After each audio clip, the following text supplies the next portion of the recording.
Hello and welcome to Dash 28 Live. I'm your host, Mike Adkins, and today we are bringing you the top table match from round 5 of Call to Arms 5. We've got Alex Coos and Matt G here. Hey, guys. And they're going to be playing 1,800 points worth of Control, as most everybody did this round, I think. I don't know, Elliot, have people mostly stuck with the recommended points for this game? Yeah, or about 90%, I think, all the way through so far.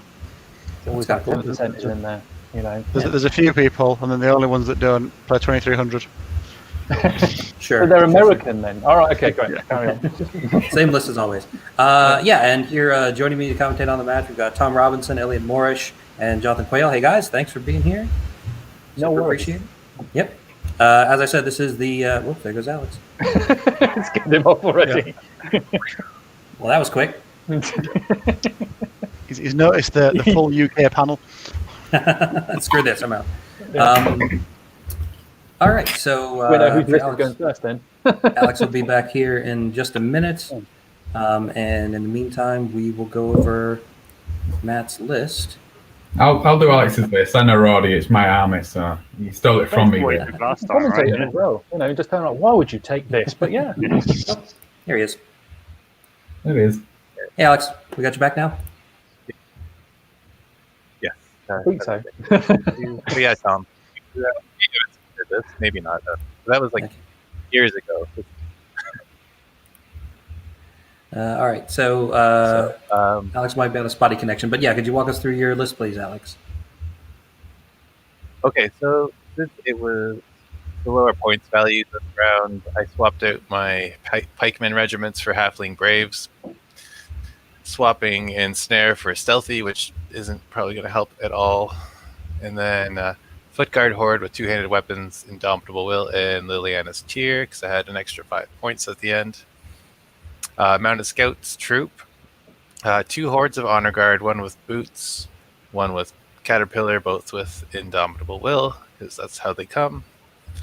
2 cannons, Duke on ancient winged airles with staying stone, army standard bearer with loot, and wizard on Pegasus with lightning bolt and boomstick, and the battle shrine. So, battle shrine, great. Archetypal, prototypical. Yeah, that's Rordia.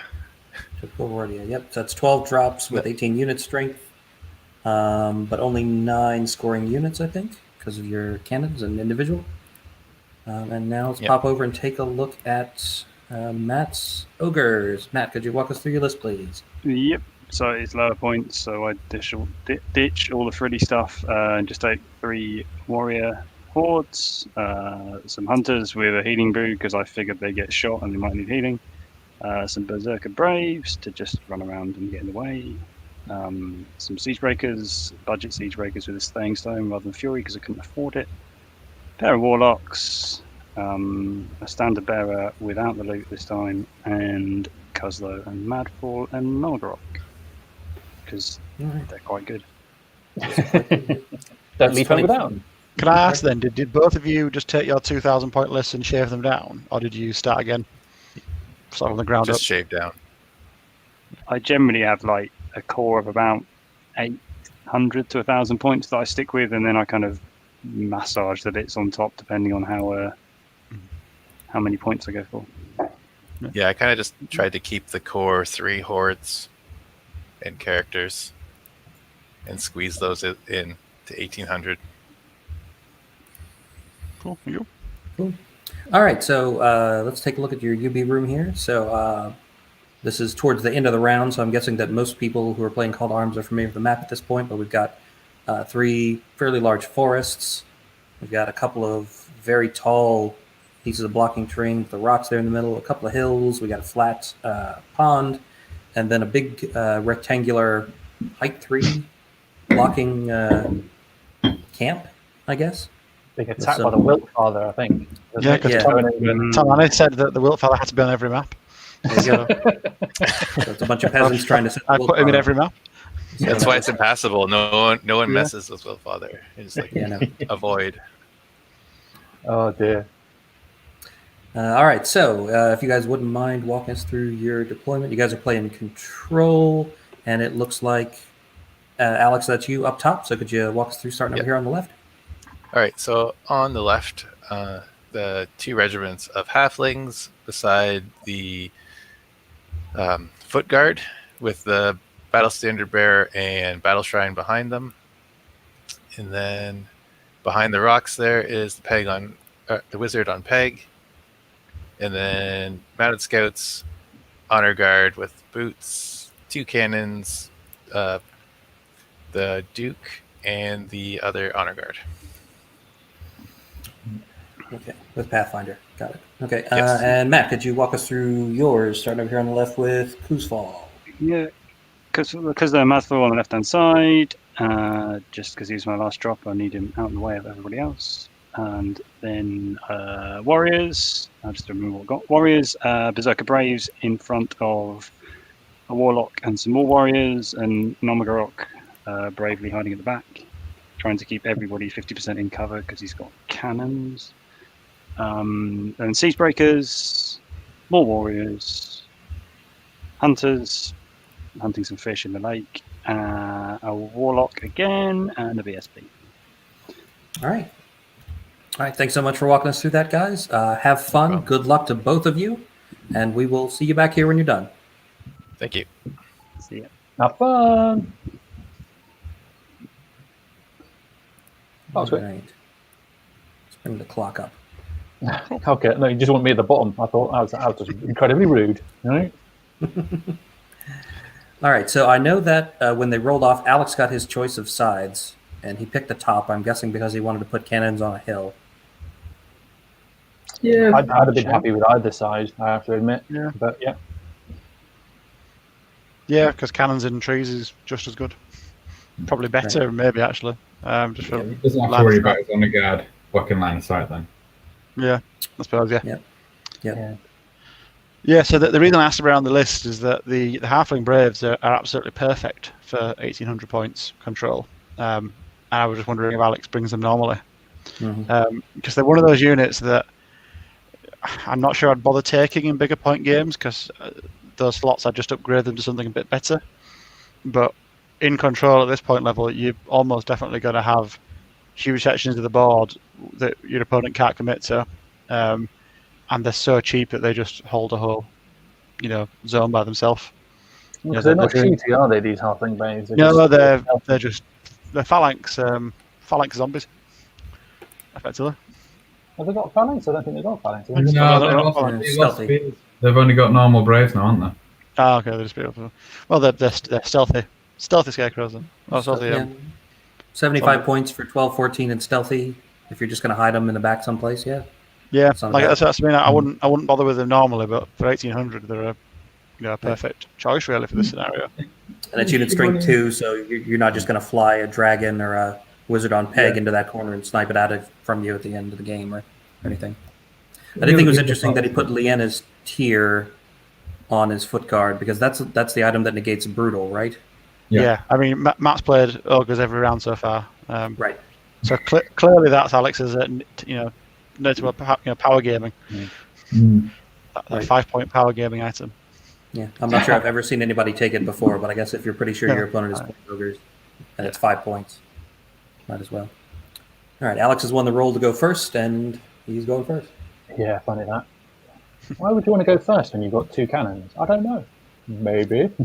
Maybe I should something. And they've have they got any shots that aren't in cover? Than they do they? Cannons can ignore that. Not if they're in totally No, within they're cover. inside it. Yeah. I honestly I can't remember how long the range cannons are. Is it 48? 48, Yeah. yeah. So they're not going to shoot. I mean, also, they're behind the woods. As far as I see it, that wood on the right-hand side, everything's behind it, isn't it? Yeah, So I would you can't guess so. shoot it. And then everything on the left is on sixes. Yeah, it's just they've got targets on the left and that's it. Mm. That kind of sucks because then who cares about the right side being helped? I mean, the thing is, he's going to have line of sight going up to that locking terrain in the middle, hasn't he? So you can cover the entire middle. It gives them really little option for the ogres where you're going to go. Well, that's it. I mean, they're really pinned, those ogres already on the right, aren't they? Because those two honor guard are just going to look at the forest now. Yeah. And then what do? You can't step into the trees because the honor guard will wipe you off in one go. Yeah. I don't know why he put over on the left-hand side Coslow and Madfall, because Coslow would be a great tool to possibly do a little bit of damage and then maybe charge in, because he's got the speed as well, hasn't he? Mm. From there, he can you can take on some halfling braves, I suppose. It's a little bit far out to really affect the game, kind of early doors. I suppose, but he can basically hope to take down that whole right-hand side, that's the left-hand side, sorry, and that top left. But yeah, He's unit strength 1. Oh, he's not the individual one, is he? He's the No. the actual unit strength 1. yeah, that's Magwan and Shoes. Right. Yeah, he's got one.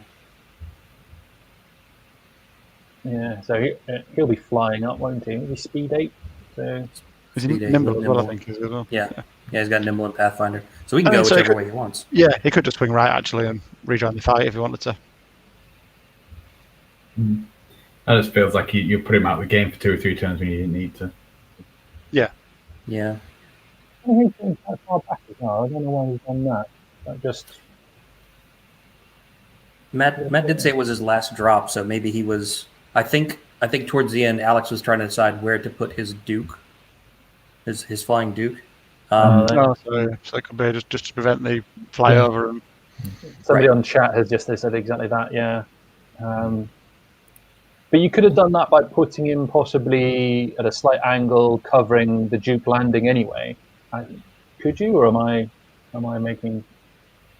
Yeah, he could have angled it a bit, or slid it up a little bit, and angled it a bit. What does he lose? About 5 or 6 inches, doesn't he? Something like that. Yeah. So it's not the end of the world. I feel like that's probably something a lot of people have had to do with one of their drops on this map. Is like, I got to put something over here to keep a flyer from sneaking around this camp and getting at me. So ogres as a whole, they really struggle to get kind of cheap drops in, don't they? I mean, you can get red goblin regiments in. You can get the sniffs, but they're still quite Standard pricey, bearers. about 100 points. Red Goblin Bigot for like cheap points, and they're really, really good. It's a shame you don't see more of them because they are. they're very good. Yeah. He's got the release. No, he hasn't got the release options. That's the other thing. It's release options for them as well. And funny enough, I see we auto include 2 warlocks and Nomogrok just to make sure that you get, the 18, 19 lightning bolt on a good day. Mm-hmm. Just like that seems to come on so many lists. I don't know why. So I feel like from the few of these games that I've watched, that the board basically gets cut into 2 channels by that tall blocking, those 2 like rock walls, where you pretty much have to deploy some of your army on one side and some of it on the other. Yeah. And so you're kind of playing two kind of mini games, where something can jump across once it gets to the middle. But See, I didn't find that because I just brought all of the dwarf regiments, so I just swarmed the whole board with tiny legs. Tiny legs. It was beautiful. Imagine you swarmed the entire, but you didn't give them that much threat range, did you? So, No. yeah. I swarmed a very particular section of the board. you swarm the board in very small increments at a time. Yeah, it worked. They don't ask how; they ask how many. Yeah. I think I'd like that RLS to be in the middle, to be honest. You can just run straight down the middle. There's no threat in the middle at all. Literally nothing can happen there, is there? And then you can back off and look in the other direction, and then something has to turn the other side. Yeah, he's really not needed on that right flank, is he, either? No. Not You can necessarily. Yeah. I feel like Alex may have overcommitted to the right side. Yeah, I agree now, because I think it's great, but it's sorry. I think the play now in Matt has to be just aggressive, doesn't it? Whereas I think you could have held those honor guard back a bit as well.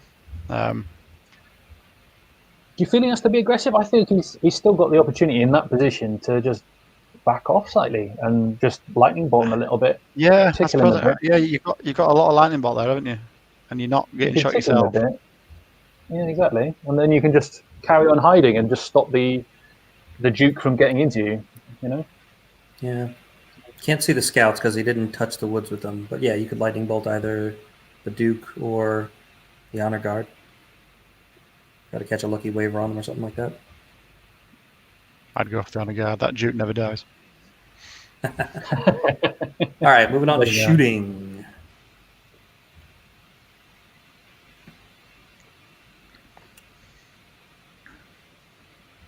We're expecting some lightning bolts and some cross-table cannon shots. The cannons are going to be interesting. One, because do they go for the warlock or do they go for the mainline units? Yeah, throw your lightning bolt. and see what I'm happens. guessing what? Berserker Braves probably is the best target. What height Yeah, is good. the Thick chaff. what height is the wall shrine tom? It is height Five. 5. Yeah. So you can Oh, just can you about see see down it, there I again? think. Yeah, I suppose probably just over the gap there, isn't there? Yahtzee. That's not Yahtzee. I got the full 6 in my game the other day. That was proper Yahtzee. He didn't hit with a single lightning bolt there. That was I know. impressive. He didn't roll above a Did not. 4, and he only got 1 4. Well, this is where the cannons come in. All 6s. Oh no! Oh man! Well, he got the double one out now. He got the double one out. Yeah. Oh, nothing. Not a thing. Okay. Oh, do they hit on the 4? No, they don't hit on the 4, do they? No, they're 5s normally, so down to 6s. Mike must be cheering. So the cannons are indirect though, so they just that hits them a 5. No, they've got ignore cover. Yeah. Not indirect. Yeah, It's the ignore ignore cover cover, rule that yeah. changed. Yeah. Yeah, no, they're not indirect. Indirect is the rule that prevents you from shooting within 12 inches. But the majority of indirect also has ignore cover. Right. That's naff. He hasn't The cannons done don't, any but they have damage. I can't great record shot. any details. You complain that you can't record. There's no data to take. I'm so annoyed. Tell Alex you're very disappointed in him for doing no wounds. I'm sure that'll help. All right, so Alex moved up fairly aggressively, not as aggressively as he could have, though, I don't think. And then missed with all his shots. So if you're Matt, does this feel like an opportunity that you need to capitalize on, that you've gotten away scot-free on taking any wounds going in the bottom of the turn? Yeah, I think so. I mean, it looks like he's trying to stay in those trees there to avoid the cannons again, but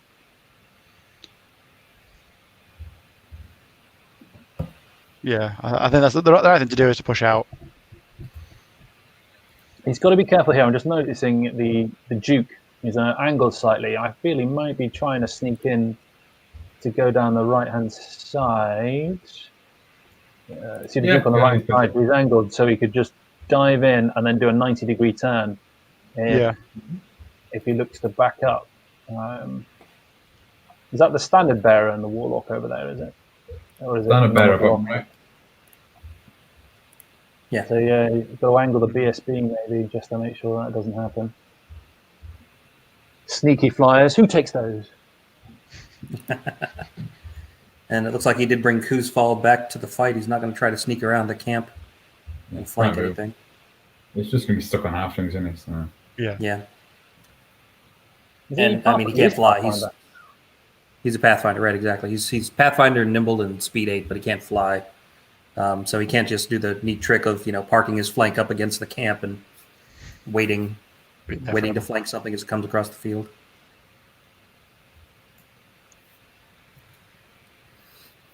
Yeah. So I think Matt must be really happy he didn't take any damage in that turn because he doesn't have any heal. So, well, he does with Nomogrok, doesn't he? He has heal with Nomogrok. He's got Drain Life. He's got Drain Life 10. Life is not, yeah, I mean, he's got a while until Drain Life comes into effect, doesn't he? He's going to be running across the table a while. True. He really does, yeah.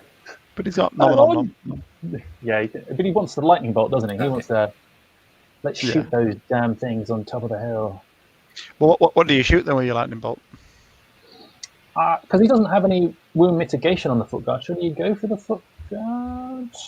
Try and whittle those down, or maybe the battle wizard? One of the two. I'd go for the wizard, I think. It's flying unit strength and it's easier to kill. It's got the boomstick, doesn't it? The wizard. Yeah. And he's not inspired at the moment either, is he? The wizard. No. So Okay. he's got a chance. Yeah. And the wizard's only 10-12. Yeah. They're ridiculously cheap though, aren't they? I mean, what are they like? Even with the 80 points, aren't they? Yeah, they're the same points as gargoyles, I think, aren't they?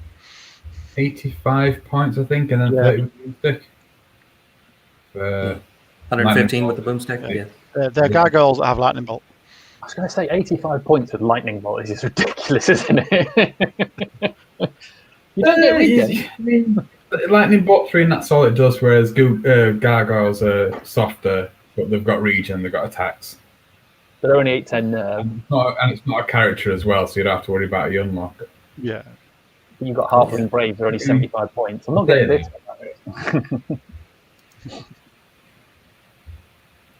So he's brought the Warlock out. It looks like the Warlock might be looking at the Wizard. Could be. I don't think he's exposing a flank to that winged Arales, is he? No, it's out of arc. He is backing up though, so we'll need to be careful, as you say, of the jumping down 20 and turning. Mm-hmm. Yeah. Are they the Pathfinder honor guard on the right hand side? Yes. So he can just fly those forward, maybe? Or, doesn't need to, does he? He just wants you to. He'll use the mounted scouts. Although the mounted scouts aren't Pathfinder, are they? So they're going to be struggling to. Well, they're movement 9, aren't they? Though. So. Yeah. They can block up to a certain extent, but maybe not fully.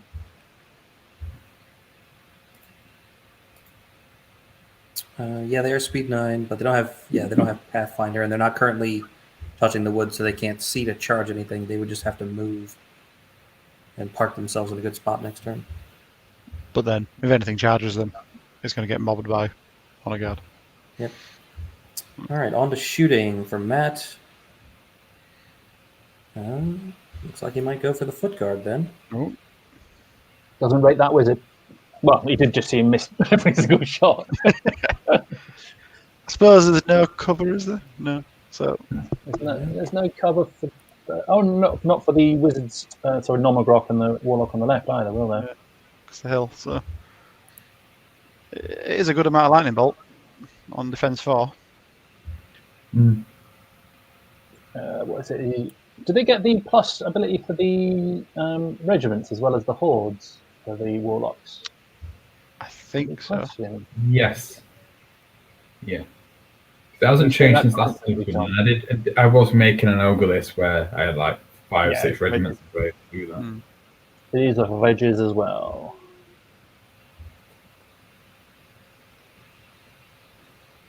Yep, so he's going for the horde. So already doing better. Ooh, 4 It's hits. done. It's done better. 3 hits. It's Yeah. done 1. 1 better. Yeah.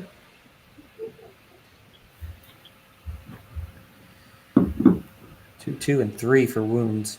Whoa, not great. Well, it's better than Alex managed. So. Yeah, sure. That's it, yeah. All right, and that's going to be Nom, I think. Probably going after the same target. Yeah. That's 7 shots, isn't it, from him at the moment?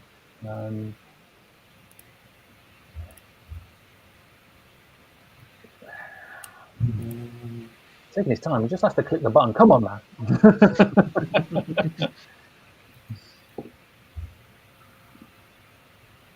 Oof. Ugh.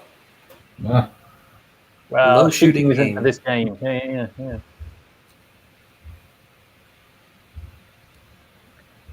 Shots, 2 wounds there. Grand total 2. 3. And foot guard, of course, are 21-23, and they've got rally 2 behind them. yeah. So They're a good unit. I like foot guard. They're a very good unit. Yeah, they're nice. that'll take us to Alex's turn 2. I'm assuming the foot guard horde is out of range of everything. It's not moving to range. It's in. Well, also the Berserker Regiment can get them. But Yeah. But then, like, it can't charge itself. no, it can't. No. So he's moving the scouts up quite aggressively. Yep. Which I do like. I don't. You can't safely charge that unit, can you? No, never mind. Do you need to be aggressive? There you go. You can just hold now and make him be aggressive. Save your chap. But he did turn the standard bearer to look that direction, looks like. Yeah, he did. You're relying on the standard bearer hinders to do damage, though, aren't you? And even then, you've got a decent amount for it to wiggle by. 50 mil base. So you can't actually advance anymore. Then you would be on the flank, and you can't turn. Well, actually, no, he doesn't have that much wiggle, does he? Because he's right up on the board edge. Yeah, true. So all you've got to do, you don't really even need the damage, do you? Oh, it means the hunters can't go. If the hunters go 3-inch forward, then they can be charged. I still think that's worth it, to be honest. Oh, I do. I do, just to make you standard bearer out, remove the loot, kill the standard bearer in 2 rounds. Be behind everything then. Yeah. It forces Matt to act rather than Alex having to spend his shaft to get those charges. Yeah.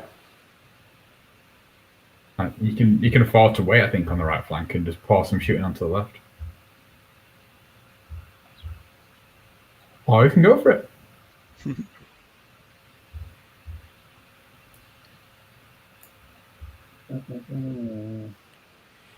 Yep, these guys are, of course, playing on top table here in round 5. I'm hoping for a draw. They currently have, Matt's got 93 points. Excuse me, Alex has got 93 points and Matt's got 92. Currently, the leader is Stephen Devenish at 112. So that's 20 points ahead of Matt and 19 points ahead of Alex. Stephen already played his round 5 game, though. Yes. Yeah. I'm going to say that. An impressive pull ahead with that. Yeah.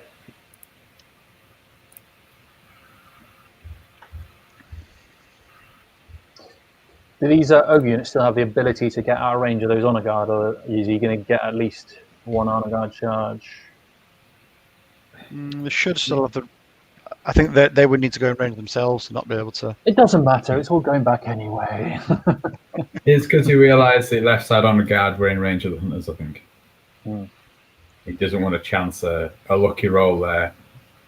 Looking the honor guard out. It'd have to be a very lucky roll, You say that, but there's no point taking the charge when you don't need to, is there? Especially from hunters with the Pathfinder.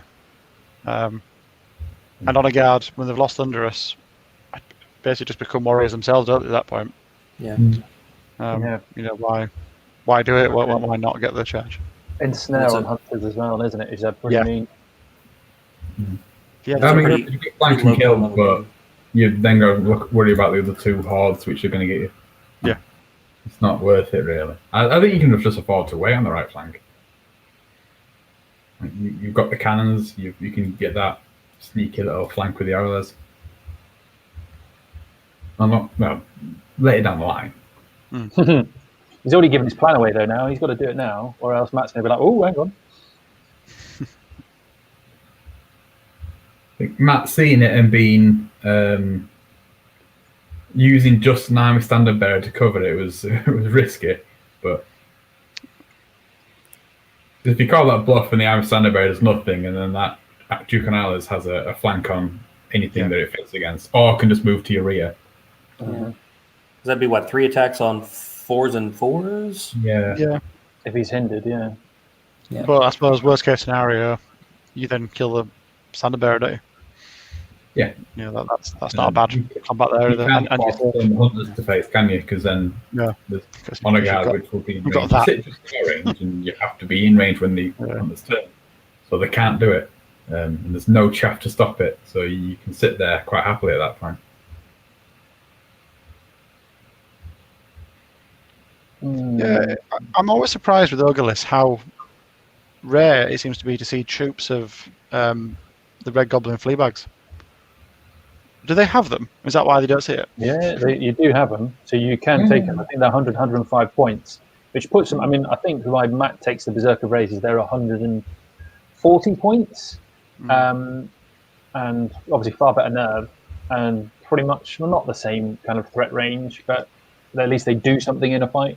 But yeah, it's chaff versus thick chaff, isn't it? Mm. Mm-hmm. It's just a nimble for me. It's that Yes. ability to be where you need to be. Plus You do see him. You see him. Probably rarer than you'd really expect, considering how versatile they are. Especially if you take the shooting unit, because then you get a bit of shots that and they can still fight. Yeah. Yeah. Whenever I've run on Ogre list, it's always it's pretty much been 3 simple units. It's been the Warlocks, fun enough, and Nomogrok, Siege Breakers, and Boomers. So even if you do have somebody land in your flank like an Arales, you just turn around and shoot them. Stick a few Red Goblin Scouts in there as well, and they're actually really useful to just keep people at bay and then maybe shoot over. You'd be able to use them to get to the cannons at some point as well. Oh yeah, because the speed 10 on a fleet. Yeah. Yeah, because that little squat flea bag model. Nothing says speed 10 like. That's what it looks hungry. Yeah. I've got a couple of them made up as halflings on my halfling archer thing. The human heads on goblin bodies and human arms and weapons. So making look like halflings, and because they're on the little pedestal, you don't realise that actually if you cut them off the pedestal, so they're just on the paws, their mouth drags along the floor. It's like the old GW wyvern. Yeah. His big fat lip as it drags along the floor. Its head is like twice the size of its legs. Twice the weight as well. Yeah. That GW wyvern, the thing is, they used to have a load of horrible wyverns, didn't they? Because one of them was like just a dragon with no arms, wasn't it? At one point, it was kind of a snake. And then the one they brought out recently just looks awesome, doesn't he? The one that's kind of like knuckles on the ground going. The flying gorilla. Yeah. Love that. That's an awesome model. That's totally awesome. Yeah, you sort of see the scale creep, can't you? Between the old one and that thing. Oh yeah, I've got it here. It barely fits onto a 75. Actually, no, it doesn't fit on 75. You have to put a big rock on it just to make it fit. Yeah. I was about to say that's the one that's on like a big oval, right? Yeah. Yeah. Just on the shelf over there, you can probably see it. It's like there. Just do what Dom did and put it on a big pillar on the plinth. Yeah, that's it. How do you keep landing on these big pillars? I'll just find them lying around. They just follow me. Sounding not like pillar to pillar. Just have a load of Orklings literally just underneath balancing it and just carrying it. Yeah. I saw a guy. He custom built a whole orc and goblin army once, and it was orc pirates on wooden ships, and they're all on the deck. And so every unit is a boat with a bunch of orcs on the deck. And you look at it, oh, that's cool. And you're like, wait, why are the boats like floating? And why are they not on water? They're in the desert. And you get all the way down and look, and underneath every boat is a bunch of goblins holding the boat and trudging through the desert with it. It's very cool. I like it. Yeah. Very clever. So I'm guessing the Brave Regiment is that out of range of the 2 hordes on the left? Just in range of the Berserkers, yeah. He's got B3 Wild Charge as well. Oh yeah, he's in range of the. I'm just checking. He's out of range of the Warrior hordes. Because that would be a. To be fair, 14-16, it's enough of a mass question that you might not want to put a horde in there because they're not going to reliably do it. Yeah, but so what? You think they're going to get swarmed by, hindered? There's nothing really around to stop it after they've gone in, I guess. They've just got the Puckguard horde while being killy enough that with Bane Chant they could probably do a horde in one go. Yeah. They're also, Kozlo's there, so they're all going to be -1 nerve as well. Yeah. If you want to be. Plus brutal. So not brutal because he's got Liliana's tier, isn't he? Yeah, he's got the tier. Yeah, true. Like the only time that's ever come in. It for a reason. Yeah, that's it. Literally, like guaranteed. I do like the idea of this winged arrows is going right. Well, I can't go down the flank now. What I'm going to do is you, Matt Scouts, run forward. Why, boss? And I'll just stand behind you. Bravely stand behind. Operation Shield the Duke. I always love that South Park reference. That is terrible, that one, isn't it? You know, It is. isn't it? Operation Get Behind the. Just brutal satire there. Yeah. All right. I don't like where the Duke is there though at all, because it means now the Duke can't. If anything charges the amount of scouts, it between the Duke and the Honor Guard are unlikely to be able to multi-charge it. When you get so close together and you put something right in front of you, you find your own units can't pivot around and can't get to it. Mm-hmm. It's always a good idea to either offset it to the side or to give yourself more of a gap. I understand. I think I understand why he's done it, because if those hunters then go into the Honor Guard on the right, they won't break them. The Honor Guard central will be able to then take a flank on them, and you can't stop it by killing the scout ship with the 2 holes and overrunning, because you run into the Duke in the way. Yeah. So it stops him from being able to do that, which is a good move. I think he didn't need to do any of this. Yeah, I think the better play would have been his original plan. Fly down and flank. Just force him to commit rather than you forcing yourself to commit when you didn't need to. I do like the different units though. Like there's the Griffin Honor Guard unit, and then there's the Wolf Honor Guard unit, and then for some reason his Yukon Winged Arrowlers isn't Honor Winged Arrowlers, whereas the Wizard is, who actually rides a Pegasus. I mentioned this last time, he hasn't fixed it yet, I'm disappointed. We'll have to include a unit appearance critique as part of the wrap-up. Yeah, you should just have like close-ins of all the units and just like, well, really, you know. We don't have any questions about your tactical choices this game. However, your model choice in this virtual game. Yeah, your hobby score is low. I'm going to give you a 3 out of 10. I'm going to say, what's going on in the chat? Is there anything interesting going on in the chat? What's this wizard doing? I'm not sure. Why? Hugging Honor Guard. I love you, Honor Guard. I don't think you had I don't know if you could do that. Why not? Well, he's done it, so it's fine. All right. He's done it, but there wasn't really anything threatening it. Is he trying to get cover in case? Yeah, I don't think he had the 2 pivot. I thought he used his second pivot there before maybe, I don't know. I might be wrong. I guess now the Warlock on that side can't see the Pegasus to lightning bolt him this turn if he wants to, without moving way out or into the woods. Oh, 1 damage. Right, break yourselves. Shooting is not hitting. Oh. Yep. Now without cover, different story. Yeah. Still 4, but yeah, still only 2 damage from how many? Like 12 lightning bolt. Somewhere in cover. So. Cannon first one misses. And still miss. Gets 1 hit on the second. For 2. Are they 2+1? Yeah. Don't think my nerves could take running, cannons or siege engines. Really? Because you keep rolling and go, oh. Yeah, exactly. At least with organ guns, you just roll a load of dice. Tend to at least get one. Organ guns don't need to be firing to do their job. Yeah. That's true. The presence of organ guns is usually scary enough. Yep. And at least it forces your opponent to send things flying at them, in which case you use them as bait. But.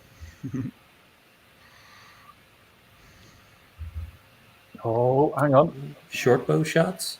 3 6s. That'll hit. Ooh. No wounds, I don't think. No. That was almost his most effective shooting yet. Oh. Right, So you need 10 to beat these guys. 10 he twice. fire his second cannon? Yeah, you fired the first one and missed. Oh, the yeah, second the one miss. hit. Yeah. Shattering with the cannon as well. Oh, good point. So 9s. Still Still misses also. Yeah, a 7 that would have wavered him if they were waverable. Well, I was wondering, is it really worth lightning bolting them? Because the hordes are so much more juicy to target. They're far better in combat. Their nerve is only like 2 points higher. 2 points higher. Do you care? Yeah, higher defense though. Yeah, it only cares for lightning bolt. The cannons are. Oh yeah, the cannons don't care at all. Yeah, the cannons won't care. those berserkers are going to chaff up anyway, so why not just dedicate on the hard? Yeah, I like the charge there. There's a fairly good shout that you with her out as well. Yep, and they're in the front of the other halflings still as well.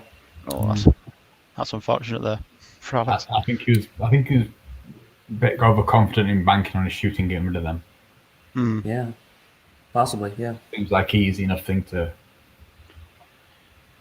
It'd be well worth him throwing forward Castle and Magpul to get the extra -1 as well, isn't it? Is he the one who does -1? It's -1. They're currently rally 2, so at least if you throw him up, you can negate the rally between Brutal and. Then you add Brutal, and then brings it back to normal. I can negate your rally. Yeah. So how can the Braves then survive that and get to pick up the because he's also -1. Right. Well, superior Brave. We've got halfling Braves versus berserker Braves, and one is considerably braver than the other. Boy, considerably braver than Yao.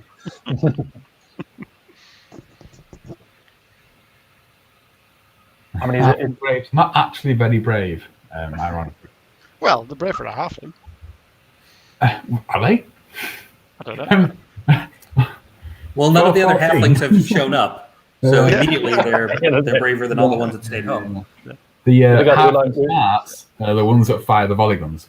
I gotta say, the braver than your halflings, Tom. They're hiding behind their volley gun. No, the ones who become chefs, so they're probably the bravest halflings, aren't they? The ones that just, or the cleverest ones at least. Open themselves up to constant criticism, though, being a chef. Yeah. They haven't seen one on Gordon Ramsay, so they obviously don't need to fix their restaurant. So, yeah, there you go. Or actually, I probably shot myself in the foot by saying that. But anyway, I was going to say, I asked earlier, have we got anything in chat? Anyone got a few people? Or somebody who brought dwarves but just shot off the 8 claw shots? 8 claw shots? What awful person brought 8 claw shots? Yeah, name them now. Name them now.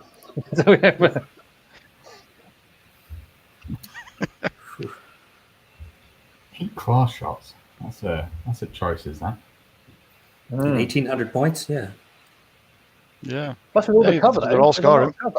That's true. They're probably American playing 2,300. Could be. Yeah. As long as their opponent wasn't also playing 1,800. Now I've got Andy Marshall as well, who does want to play Matt with Lightning Bolt, but he's doing it into the Rift, so that's supposed to be, that's a friendly tournament, isn't it, Elliot? Where lots of people play it friendly-like, and or not. I try to play it friendly.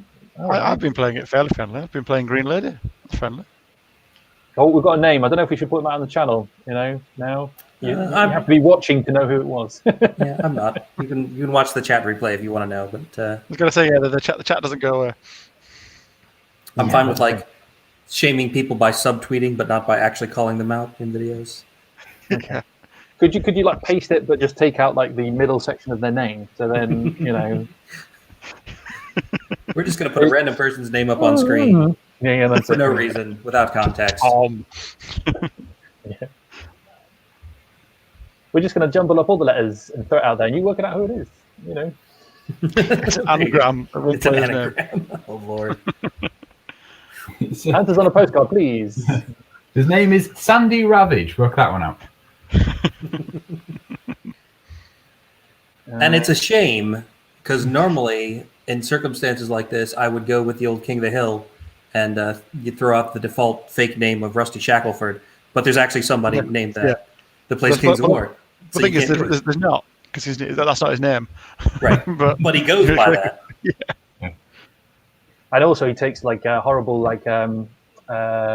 Abysseldorf filth with mortar, so he deserves all he gets, really. He does. When he was a nice person and he played dwarves. Well, it's so conflicting when you play him, because he is the nicest man in the world, and he just brings utter filth. You look at him going, Rusty, is this really our army? It's painted so beautifully. Smiling assassin. We all had that though. I always used to have. There's a guy at our club who was he's a nice guy. Great to get on with. He's always happy-go-lucky, and you go, oh look, we'll play a friendly game. And I remember we say, let's play with all our miniatures on the tabletop. So I went, let's play 6,000 points in the old Warhammer Fantasy days. I turn up with all my models. So I just go, yeah, there's all my models. That's 6,000 points. And he turns up with 3 steam tanks and 4 hordes of inner circle knights, like 20 models each. And each of them has got a Grand Reichsmarshal or something in the front of it. And I'm going, what? You haven't got any infantry. So I think he's going for the triple charge, which I like that idea a lot, because it means you can stack your hordes up and limit the damage. So it's taking advantage of the fact that the troop is wider than his horde. It's just a smidge wider. Yeah. Wow. 2.5 mil. I'm calling it now. I'm calling the double one. Double one. Oh, don't do that. I'm calling it. It's like somebody walking up to a table and they're going, you've got to quit it turn 7 roll, and they go 1, and you go, oh. Yes, it would matter, because then the siege breakers will be chaffed for another turn rather than getting to fight. Because then the actual cavalry would shift down. The honor guard would match on the warriors with them. Yeah, the honor guard would then pick up the hunters. They're not in the flank of the hunters, are they? Are they honor guard? I don't think so. So it wouldn't be the most disastrous of disastrous double ones. No, it would suck. I mean, it's going to happen because he's put 3 ogre hordes into 1 chaff troop. Yeah, he has called from the heavens, and fate will answer. Yeah. Scientifically speaking, it's now going to happen. Yeah. You keep saying that's what's going to happen. Shut up, all right? He's from the UK. Come on, man. All right? It'll be a little hard to get everything in, right? Like you say, because everything's in the front. He's got 2 units. He kind of wants to get out of the way, and A good part of note here as well is he's put the army standard bearer. He's brought him back around, so he's right in line with the Duke and Allies, so the arrows can't fly over and pivot twice. Right. Yeah. Worth noting. Yeah. Good positioning stuff. Yeah, I feel like Matt is taking advantage of a couple of positioning things that Alex did this turn that maybe Alex wasn't quite expecting. I don't know that Alex was expecting a triple charge there. No. And I don't know that Alex was expecting that those Berserker Braves were going to be out of the horde and in the front of the other halflings. I've played Matt a few times. I don't know if you guys have. You played him. I think I might have played him once. I don't know. He's a good player. I mean, he's been really unlucky whenever he plays me, but he's a really good player. And there's sometimes he's a very good player. He puts in some moves that I don't expect. Literally go, oh, that's really good. I don't expect that. And he's, the typical British person who's like, oh, I'm going to lose this. The chips are down all the time, but he's a really good player. But he's bloody unlucky. So let's double one talk. You? I've never had the pleasure of playing him, but he was at my tournament. I guess not last year, now the year before, because we've rolled a year to January. He was definitely a very good and solid player. And I got interesting rules questions and clarifications from his table a couple of times, not a disagreement or argument. It's just sort of the sort of thing where they call the TO over to the table and they just want to make sure that this charge is still valid or that charge is still valid. And I look at the table and I'm like, how the hell did you get in this situation? Why is that over? Why did you put that? Oh, hold on, wait a minute. Just one of those kind of head scratchers of you had a plan. I can see it now, but he knows the rules very well. Yeah. And his opponent was like, can he actually block me that way? And I get there, look at it, and I'm like, oh, that's clever. Yeah, no, he can do that to you. Sorry. Sucks to be you. No, he's constantly on asking questions, and some of the times you're going, Matt, will you stop asking some ridiculously hard questions? Right? Can you just nobody knows the answer. Nobody knows the answer, so stop asking. That has been my official rules committee response. Just shut up. Stop it. Stop asking questions. I don't know. It's already gone wrong, hasn't it, Elliot? That's what's happened. You've already broken as a man, right? As a rules lawyer, just shut up. I can't deal with it anymore. I don't want to play. I think he might go for the heel though with Nom Nom. He might go for the heel. Yes, good shout. Those Halfling Braves with range could just take the hunters out in one, berserkers out in one go if he's actually not even unlucky. So Plus, he'll get the vicious as well, won't he? So there will be they're going to be on 2s re-rolling. So Transfer. Oh, sorry. Yeah, they need now the crush 1 versus defense 4.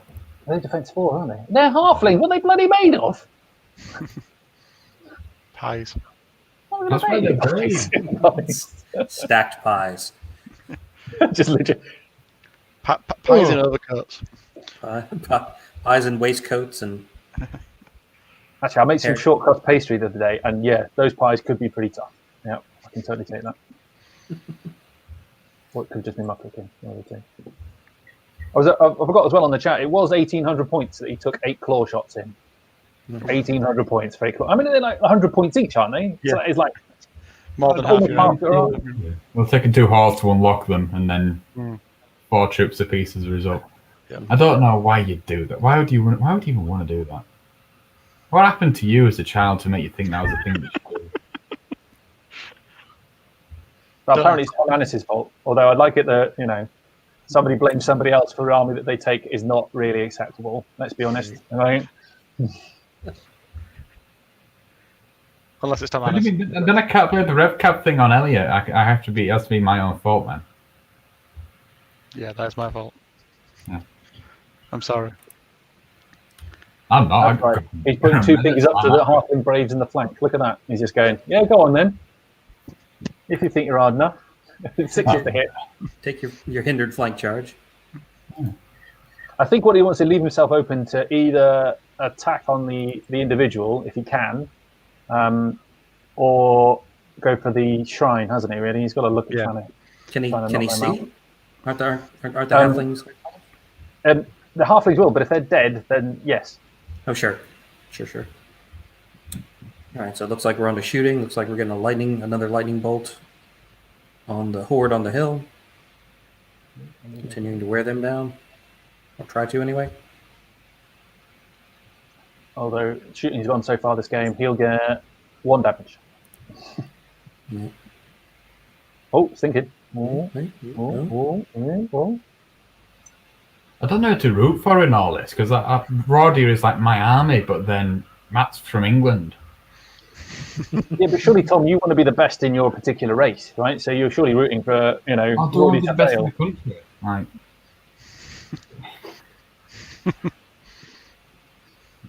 Oh, only 1 hit, but connects with a wound at least, so that'll put the horde up to 7. And I do like his choice of target here, that often people ignore shooting at hordes when you've got chip damage like lightning bolt. But 7 damage on that horde now is looking far more manageable. Yeah. Yes. Yeah. Well, it's Go ahead. It's the humanless problem, isn't it? We don't actually have damage mitigation. There's the radius of life, which is never near the infantry usually, and then you can buy heal and shroud, but you're not going to do that. So human armies don't tend to have, really, proper human armies, none of this Northern Lights crap, don't have actual heal. They don't have wound recovery. Does Normal Grok have that? I always thought Normal Grok wasn't allowed to get the extra dice for his heal. Is that right? No? No, I think he does. Okay. No, it doesn't. He rolled for it, so. Yeah, cheat. No, he doesn't, because it's an Ogre Warlock spell. So the Ogre Warlocks don't have heal as normal, so it only allows you to go Drain Life, Fireball, Lightning Bolt, and Mind Fog. Oh, Right, God's sake, Elliot, come on, man! Trying to chip away the horde. Somebody does else make pretty good sense, given that they're playing control, and it's about having unit strength in places at the end of the game, like getting rid of a big block of unit strength that can easily straddle and like slide into one zone or another at the end of the game. Yeah, they're dangerous to those fuck guard hordes. People underestimate just how killy they are. And so if you can whittle it down to the point where your warriors can take it off in one go, that's something you really want to do. So there's 8 wounds and a 6 rolled. He's going to get him. Plus brutal. Oh, he's waving him. Yeah, because he was fine from rally, but they're not fine from brutal and because of And then he's just missed it by 1. Yeah. All right. Now the triple charge, which basically just comes down to a nerve check. Yeah. No, you roll the dice. Come on, we've all learnt this. We've seen the maths. We've seen the maths, but it's kind of just academic. I mean, it's already now double 1. Right. But yeah, now it's not super double 1. Well, they'll be devastated if it doesn't. Yeah. Oh. That's not nice. But I think I mean, think that is first blood. I think that is the actual first unit kill. Yeah, I think That so. was the first unit killed, yeah. So he's full somewhat 100 points. limited in his reforms because of the Duke, isn't he? So he can't pivot and stack them, but he can at least back the middle horde up just to stagger them, so you can't get every charge into every unit or.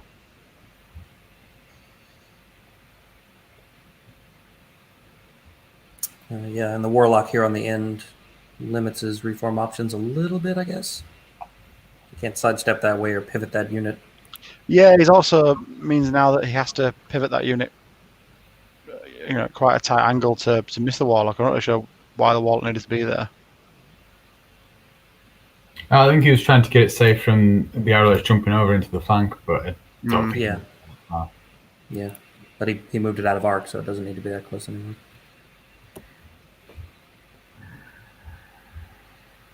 I like Matt's position now, actually.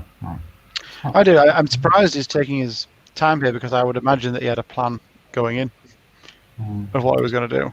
It's always worth double checking, Yeah. I say that, but I often do things without plans and then make it up on the fly at this point. Yeah, that's it. He'll work out all right.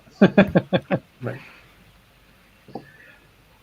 Kind of go back to your target prioritization and taking on the horde. I mean, it makes sense. The horde's there. It's defense 4. It's in the open. You could go for a plucky shot against the shrine at the back, but it's high nerve and it's hard to hit, and it's defense 5. So why do it?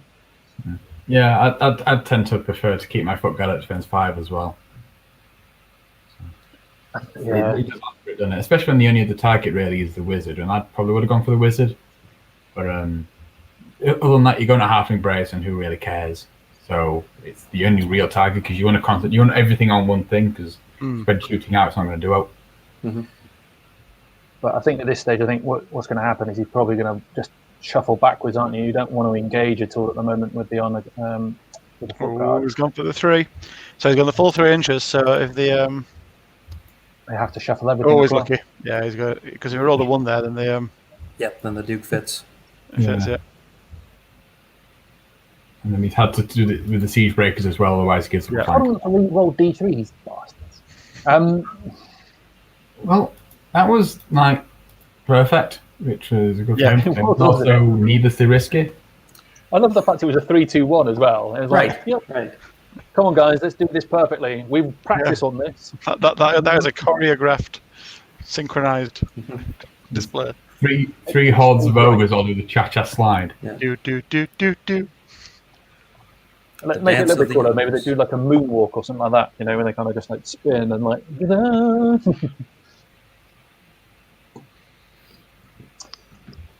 Ten ogres dance? Yeah, Yes, we've seen that them. turn went well for Matt there. Yep, so coming in top of turn 3. I mean, we can't discount the fact that there's now honor guard charging in, and they always have the potential to do scary things. Yes. but they're going against an ensnaring unit. Yeah, So exactly. he needs 2 guys in there, or he needs 2 into the other. The Arrowless is going to be hindered. Because he hasn't got Pathfinder, has he? The Arrowless. No. It does feel like after having all of the initiative and all of the speed, Alex is now having to charge on Matt's terms.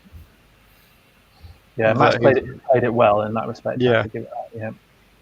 I don't mind these little looking about there to get the Duke in the front, there, to block them up. It gives you're hidden from the siege breakers, and then both of the hordes go into the hunters.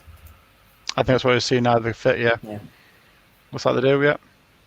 I don't know that there's going to be space for the other to fit between there and the board edge, though. That's a good point. Ooh, that's a good point. It's a He's very got a good bit point. more room, actually. He's got another, like, 3 mil. But Come on, fat boys. Nope, not fit. if he remembers he's got 3 mil. No, he hasn't. Right. What do you mean by 3 mil? 3 mil on the edge of the board?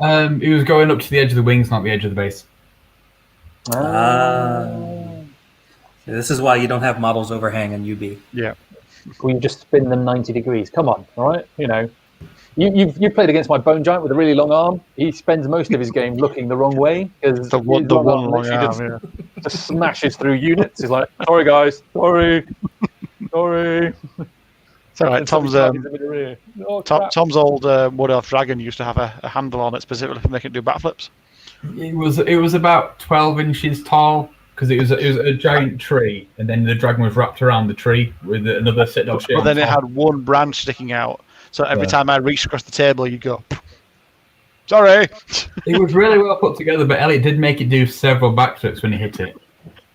And this happened, like, I went to a tournament and got knocked over in every single game. I'm like, guys, are you all in on this? Because you put a big paddle on the side of your unit. It's also 12 inches tall. You should probably notice that it's there. It was a tree on a forest board. And the giant gold dragon wasn't it? No, we literally couldn't see the dragon for the trees. Does that look like just like focusing on the table? You know, when you kind of get backache after you realise that you just spent the entire time like about 45 degrees looking at 6x4 board. You know. Yeah. Where did that dragon go? Oh, you bastard! I have to shout out Jesse. Jesse, I played in this round. He pointed out he's the one who told me that the warlock doesn't get the heal because he's really honest. He's Canadian. That's probably why. Is he Canadian? I think he is. Jesse? Yeah, I believe Jesse's Canadian. Otherwise, I've just offended somebody who was very nice to me. I don't know that it's an insult to say that you're nice enough that I confused you with a Canadian. Yeah, really. The fact that I said he was a nice guy is the important point, isn't it? His nationality really doesn't have any bearing on this whatsoever. Yeah, you talk about the tilted 45 degrees staring down on a table all day. Usually when people ask me like, hey, it's my first tournament, do you have any advice? And I'm like, on your opponent's turn, sit down. Yeah. There's nothing for you to do in this game on your opponent's turn. The board will look exactly the same when it's your turn. So Just assuming sit then down. the honor guard, so there's an honor guard and arrows into the middle. Are they the siege breakers in the middle? They're not, are they? Yeah, the left side of siege breakers. Yeah, He's probably going to put his lightning bolt wizard into the front, maybe, or maybe just going to hope he overruns both. Well, I'm assuming, yeah. I think. He's going to have to do something, though, isn't he? Because if you don't kill those hunters, and you probably shouldn't kill the hunters, that's going to really limit your reform options. Yeah, well, he'll lose the arrowless because the arrowless is currently blocking the honor guard from being flanked because you can't see him. Probably. Yeah. It's going to be a big turn. I don't know. Somebody who can do the straight edge thing should. But this is been really good play on Matt's part now that Alex is having to take these charges very much on his terms. And, the hunters are going to be a hard one to kill, aren't they? Because you're going to be hitting 9 times, causing 7.5 wounds, aren't you? Although a waiver is all you really need in that respect. Yeah. But if you waver them, then you're still in the way to stop all those reforms, aren't you? Yeah, very true. Against the Warriors, he's got 3s and 3s, so that's going to be. Actually, we should the Great Weapon Warriors because he has a Great Weapon unit, doesn't he? What is it? No. Now the Warriors are all stock. Well, stop. Oh, did he change his list? Are you thinking of the hunters because they have great weapons? No. I've been messaging him, and he sent me a list which had warriors with great weapons, but he hasn't Different taken list. them.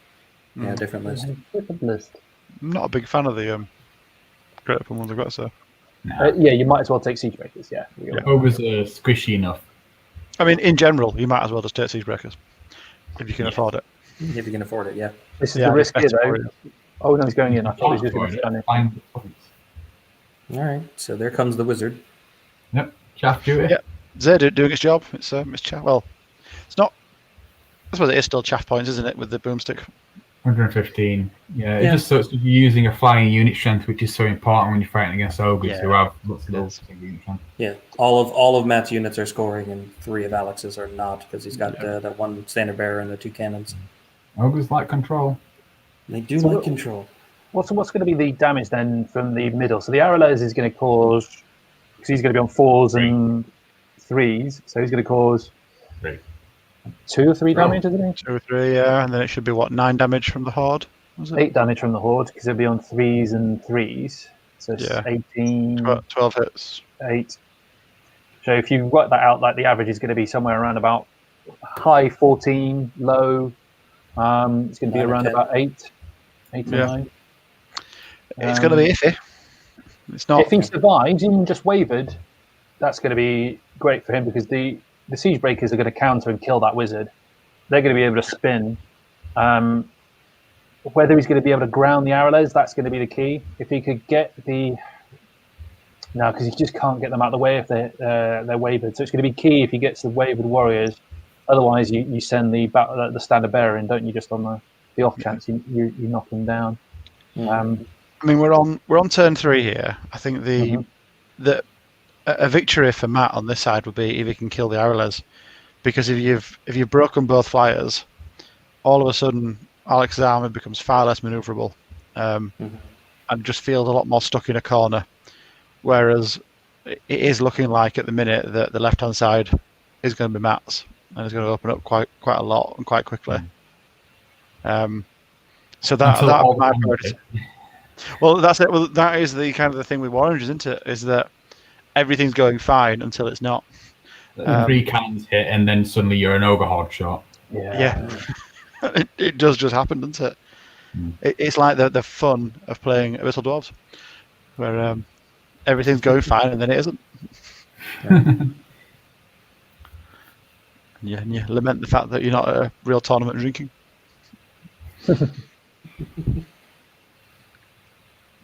Real tournament drinking. Oh, it's sad. Speaking of beer, back in a sec. You're not doing dry January. Come on, guys. Right? Be responsible. No, I'm keeping the economy going. Yeah. Love it. Yeah, no, I didn't think of that. That's a good excuse, that. Thanks, man. If that's the case, then go buy some cigarettes then, yeah? Right? Nice Aldi beer. Yeah, you're doing the bare minimum to keep it going, is what you're trying to say. Exactly. All those American watches. Yeah, Aldi is the cost-effective supermarket choice, which is still good. I go there. It's actually really good, yeah. They've still got some quality product. I have the Yorkshire economy going as well. Black Sheep. Yeah. Mixing your beers. Ooh, whiskey. Oh yeah. Well, I only have one of each. See, that's my problem. Is I can't just have one of each. Oh, I've got several more one of each. Just pick it up. At that point, it's called a flight, and it's classy. Yeah. I'm sampling them all. It's a pairing. This beer is paired with this beer. Is paired with this beer. I've got some cheese in the fridge. I can. There you go. Who hasn't got cheese in the fridge? My wife bought like a cheese board for 20 people. Right? Well, that's it. Yeah, I've got all the fancy cheeses. That's it. Right. Oh, you got all the fancy cheeses. Nobody really wanted the risk. All right, Alex is moving on to shooting, and it looks like he's targeting the Ogre Horde. Gets 1 hit. Gets 3. Oh, this is going to be horrible. And that's going to be 4 wounds on that central Ogre Horde, and gets another hit with the other cannon, and gets all 3 again. So what were we saying? Right, and that puts it up to 8. So Jesus. Yeah. 9 with shattering. The lightning bolt will definitely go there now. Only gets 1 hit though. Hit indirect War Engines. Can I just say hell War Engines? 1 more. It's just not fun. Somebody ought to complain. So it puts them on a 7 to break it, doesn't it, as well? Oh man, that's horrible. Yeah. 7 twice. Yeah, they're almost definitely wavered, probably dead. That's a kill. Dead, and that's a waver. Wavered. They're not dead. It's not too bad, I guess, at this point in time, because they're going to be the next target again. But it's chasing down these. At least they're off the hill now. The foot guard. Yeah, I mean, Oh, God, yeah. not being dead actually is a big deal there because you've got heal and you've got drain life, and you can do bits, and also there's a chance the cannons won't hit again next turn. But also, did the lightning bolt shoot at them there? It did. It did one more. It can't see them. Yes, Oh, they're off the the hill now. Yeah, sorry. hill. Yeah, they- What I was going to say as well is because they're off the hill. Yeah. Does he need to? He probably does need to go onto the hill to be able to see them. But also, he doesn't get the thunderous off, which was one of the things that was kind of put him off getting too close to them.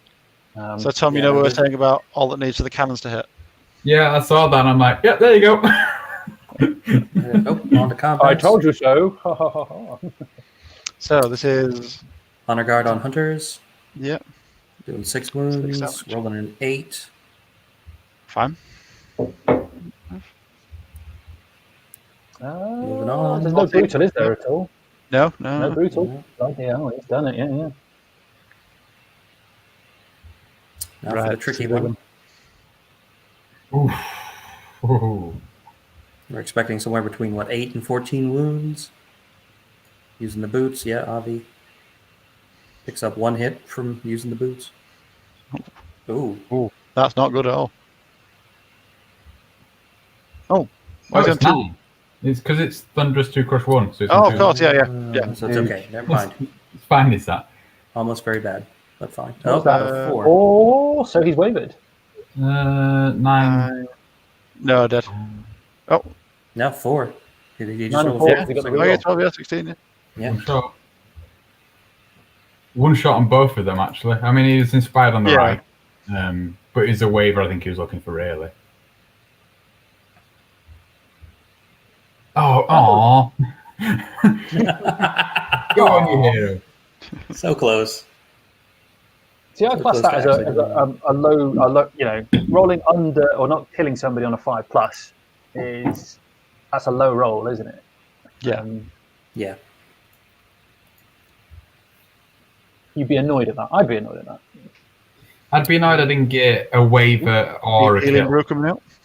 Healing brew. Oh, okay. That's Can I just say, Matt is proving why he's on the top table at the minute because he's remembered his healing brew. That's right. That is a high level player right there. So Alex hasn't killed anything yet, then. So it's still.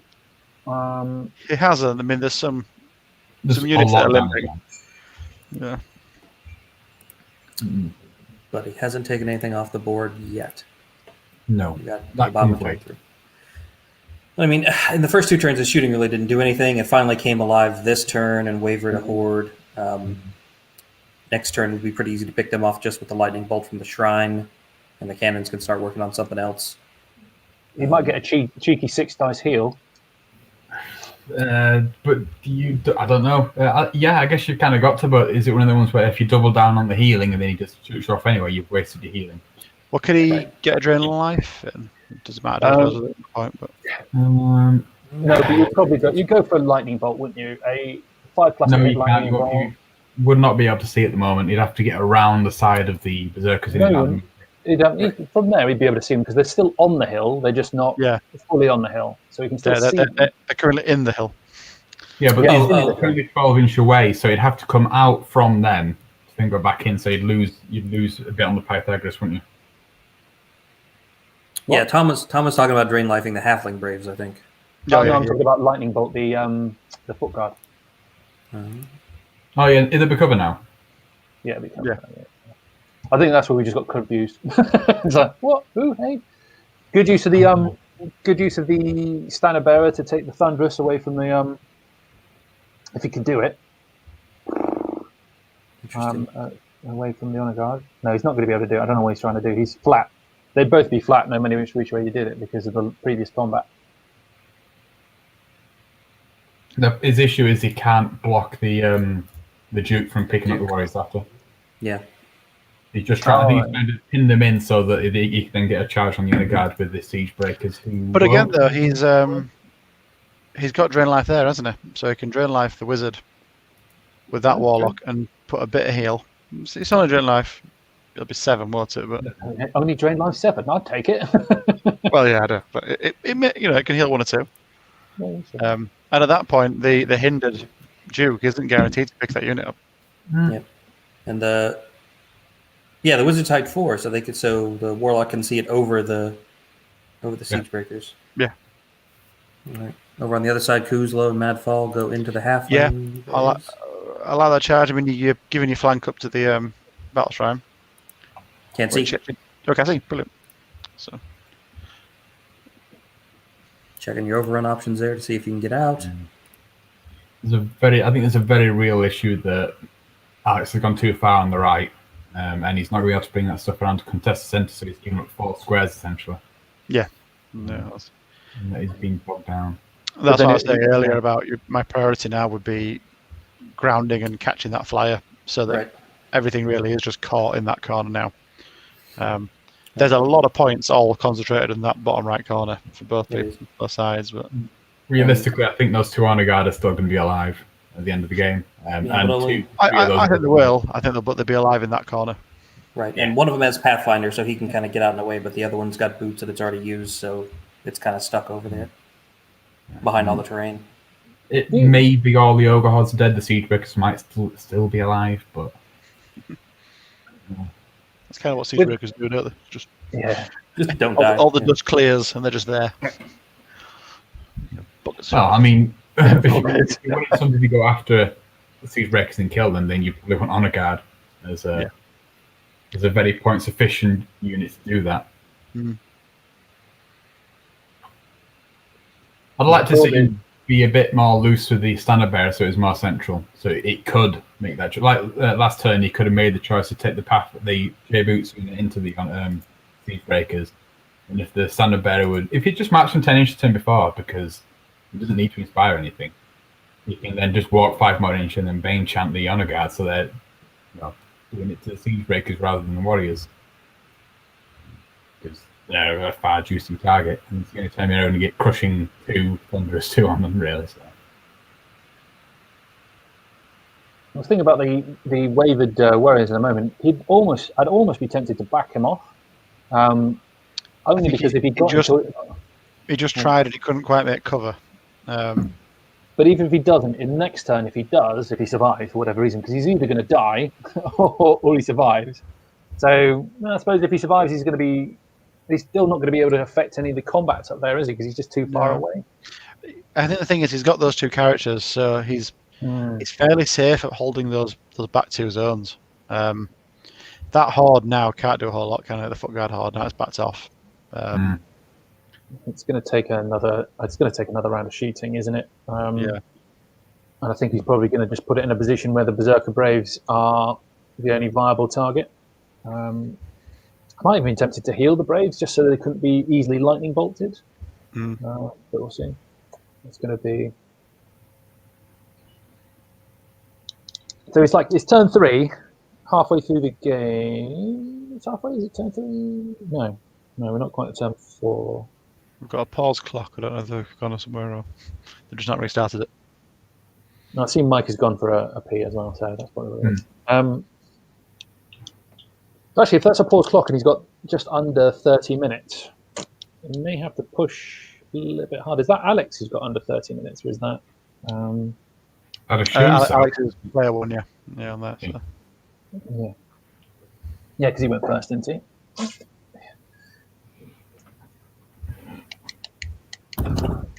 So the only thing is I can't see is they can't really. I can't see units dying on the right hand side easily because there's only crushing 1 on all those ogre units apart from the siege breakers, aren't they? We've had an update on the Nomagoric heal thing, how that works. Turns out Jesse's too nice a guy. It's definitely Canadian. And he's did himself out of heal. So you do get it. It's just Easy Army messing you about. Yeah. Damn you, Easy Army. It'll be because the rules are named the same thing, won't it? So it'll just override it. So yeah, John did cheat. I agree. I didn't do anything. I just went with what I was told. I didn't do anything. I'm going to leave that up. So they've paused the clock. Are they taking a break real quick? Like, huh? We're not sure. Nothing's moving. We haven't heard anything either. So Okay. They pause the clock. They've got 27 minutes to 43 minutes on 70-minute clocks, but they're pretty well in it now. Like, Yeah. this game should move pretty quickly. So they got a few minutes. Yeah, the choices are slightly less, aren't they now? Yeah. Plus, it's an 1,800-point game. It seemed to go very quickly. Oh. yep, then they are on the same page Yeah. as we are now. Yeah. Yes, always follow the rulebook. Easy Army is not perfect.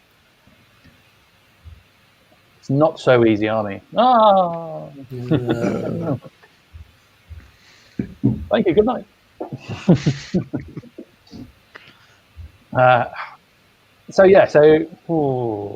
Left-hand side is going to struggle to get rid of everything, isn't he? Quickly. So it's a rush, isn't it, to see who kills which side first? Yeah, I think that's an accurate assessment. Two little mini battles happening separately. Mm-hmm. Whoever finishes it first was gets like to swing around. You said at the beginning, Mike, that it just split into two here. It's interesting that none of them have chosen to split from the sides they started on, have they? So, like at the very beginning, we said we quite would have liked the Arrowlers to just swing a right and fly right across them to the middle of the board. It can be a really powerful strategy that when you've got defined battle groups, people get quite tunnel vision and they just see those battle groups. And if you can put a flyer to really throw that off, you can actually put your opponent on tilt sometimes. Just by going and putting a flyer in the middle of the board that they didn't expect because they were just looking at this battle and that battle. And we stop doing that. These are my tactics, right? So I'm not happy with you pointing this out for everybody else to hear, right? The main thing to do is if you see a low high, walk backwards towards them. They need all the help they can get. Genius. Julius, he's really easy to kill, so don't worry about him too much. Just make sure your opponent does something really stupid and get a free surgery on them by the guy that plays Surge all the time. Who should really see the That was the stupidest thing I've ever done. It was only the Masters. Yeah. It was only the Masters, and it was only like going, oh, yeah, that's fine. I know how that works. Yeah. Oh. No, that's all right. I'll fit there. You ought to see me. It's like, have you not seen the obvious trap, which is, no, cool. No, I hadn't seen it at all. And then I think in that game as well, I think the Elohi on like 3s and 2s didn't kill a unit of like zombies. What's the defense on the Wizard? Is it 3 or 4? 4. So just 4. Only one. A good amount of hits, but only one. Only one. Ugh. That's too bad. Yeah, one wound on 5 hits on 4s. A little disappointing. Well, my wife very kindly made me a cup of tea, but she's made it in the sheep mug. So you'll get the sheep mug now. Nice. Oh, here we go. Oh. Only one hit.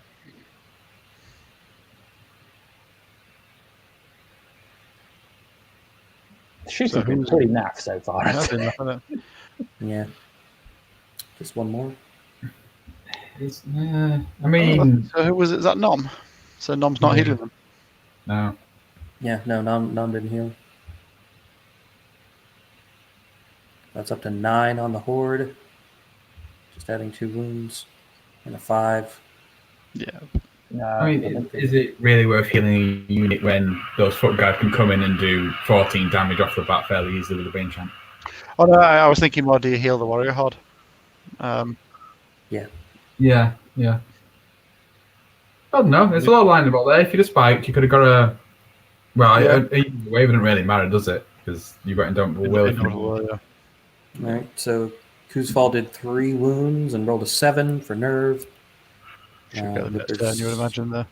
Yeah, the Berserker Braves. 9 hits.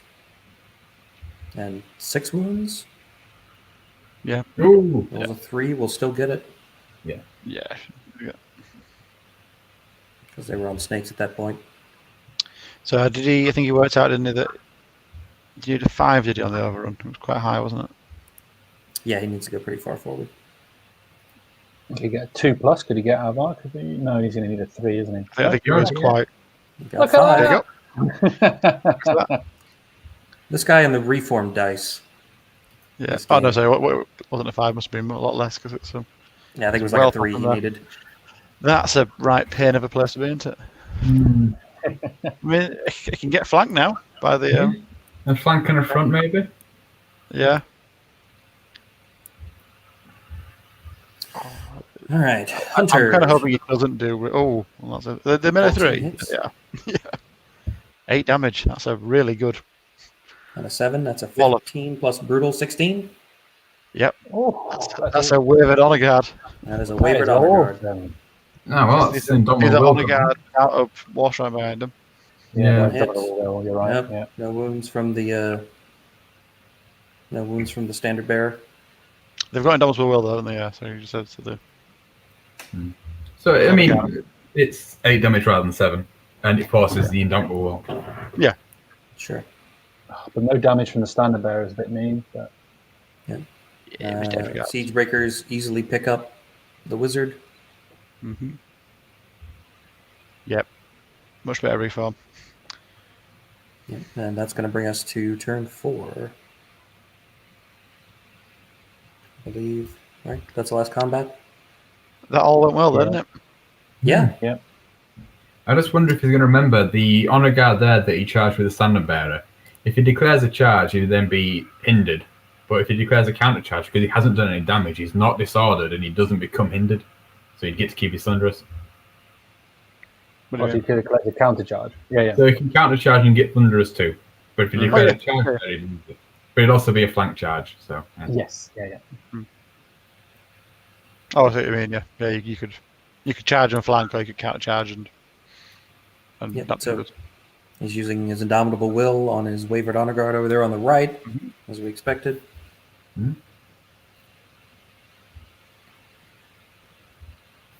Yep. Braves are going for the bit brave on brave action. Oh, you love it.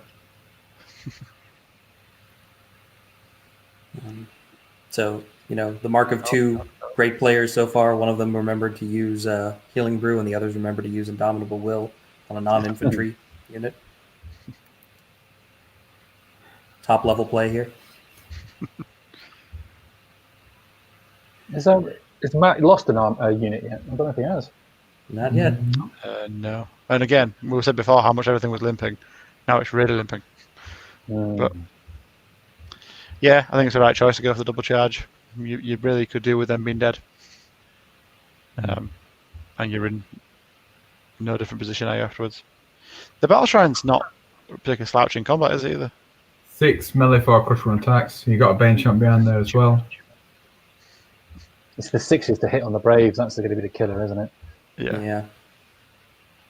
24 on 6, so what, hit 4 times? Yeah. The nerf 15 flat, 14 because they got Cuzlo, haven't they? So it's going to be close. And they got 3 wounds on him already. So what, 9 wounds to get him to snakes? Yeah, you're probably going to do 4 to 5 damage to him, I reckon. If you get the Bane Champ off. Don't think it was the... No. It'd be a bit weird if he took 1 nerve off you, but he also inspired. I think he's self-inspiring. Yeah, he inspires himself, and that's all. Selfish bastard. Yeah. I'm going to eat you. I'm not going to inspire you. Too bad he's just really pleased with himself. Right. With his big lizard. What a jerk. I'm awesome. Do you want to hear some interesting stats then, since we're halfway through the game? We definitely do. Interesting, maybe not. So, currently, obviously, it's no kill points to Alex because his shooting's been rubbish. But he has actually done 32 points of damage so far as well. But most of that, I think, was in the combat over on the right-hand side. And the 9 that went onto those ogres. But interestingly, Matt's done twice as much damage, 64. Average nerve rolls. Interesting, Matt is lower, so he's only on average of 6 for his nerve rolls. Whereas Alex has been rolling 7. It's only slightly better because an average is about 7.5, isn't it? So, but the only thing is he's had a lot lower nerve rolls to hit, apart from the foot guards, which really puts his standard up. Most of them are going to be 7 or less. So it's still very close. It's still very close. That's interesting that the guy that has rolled slightly better for nerve hasn't routed anything yet. Well, interesting. He's rolled slightly better for nerve, but then he's got one roll of he needed to get a 5 or more to break them, which was the warriors down at the bottom, and he failed it. Yep. Whereas all the easy routes Matt's managed to get, but just. Right. So once again, it's not necessarily what you roll; it's when you roll it. Yeah, when the big thing, isn't it? Not all rolls are created equal. Tom, that's a very nice glass you've got there. Is that an on-brand Northern Kings glass? It's club swag here. It's got Northern Kings. Well, actually, it's worse than that. These are the trophies you get for winning a Northern Kings event. Oh, okay. And you'll notice Tom and I both have one because we're really crass and win our own events. Yeah. To be fair, I tried not to win this one. I brought the spare list and I brought Raudier with no honor guard and no volley guns, and you guys just didn't try hard enough. Elliot played me. He had every opportunity to stop me. He just couldn't do it. I'm not really bad about that one. All right, so he's Bane chanting the Braves in the flank of the Berserker Braves. And now on to cannons. One cannon shot. Let's see if he can take out the Wounded Horde. Misses. Yeah. Oh! Double hits, which is probably going to be overkill. Double yes. 7 It's gonna be damage. 7, yeah. You said it, Matt. Boo. Yep. So that's what, 6 wounds? 6 damage. Double ones. That's a good thing he didn't bother trying to heal it. Healing like 3 points probably wouldn't have mattered much. Yeah. 6 and 12. Okay, sure. Yeah, super dead. Well, you can't argue with that. Clearly the dice gods want the unit to be dead. All right, so on to combat. This is going to be Bane chanted. 2 There you damage. go. Back up to average. Here's the shrine. 3 hits from the shrine. 2 More. more. That's 7. Rolls an 8. That's it. It's 15. Because though, yeah, you got. Yep. Yeah, Not Battle Shrine. aggressive, but useful.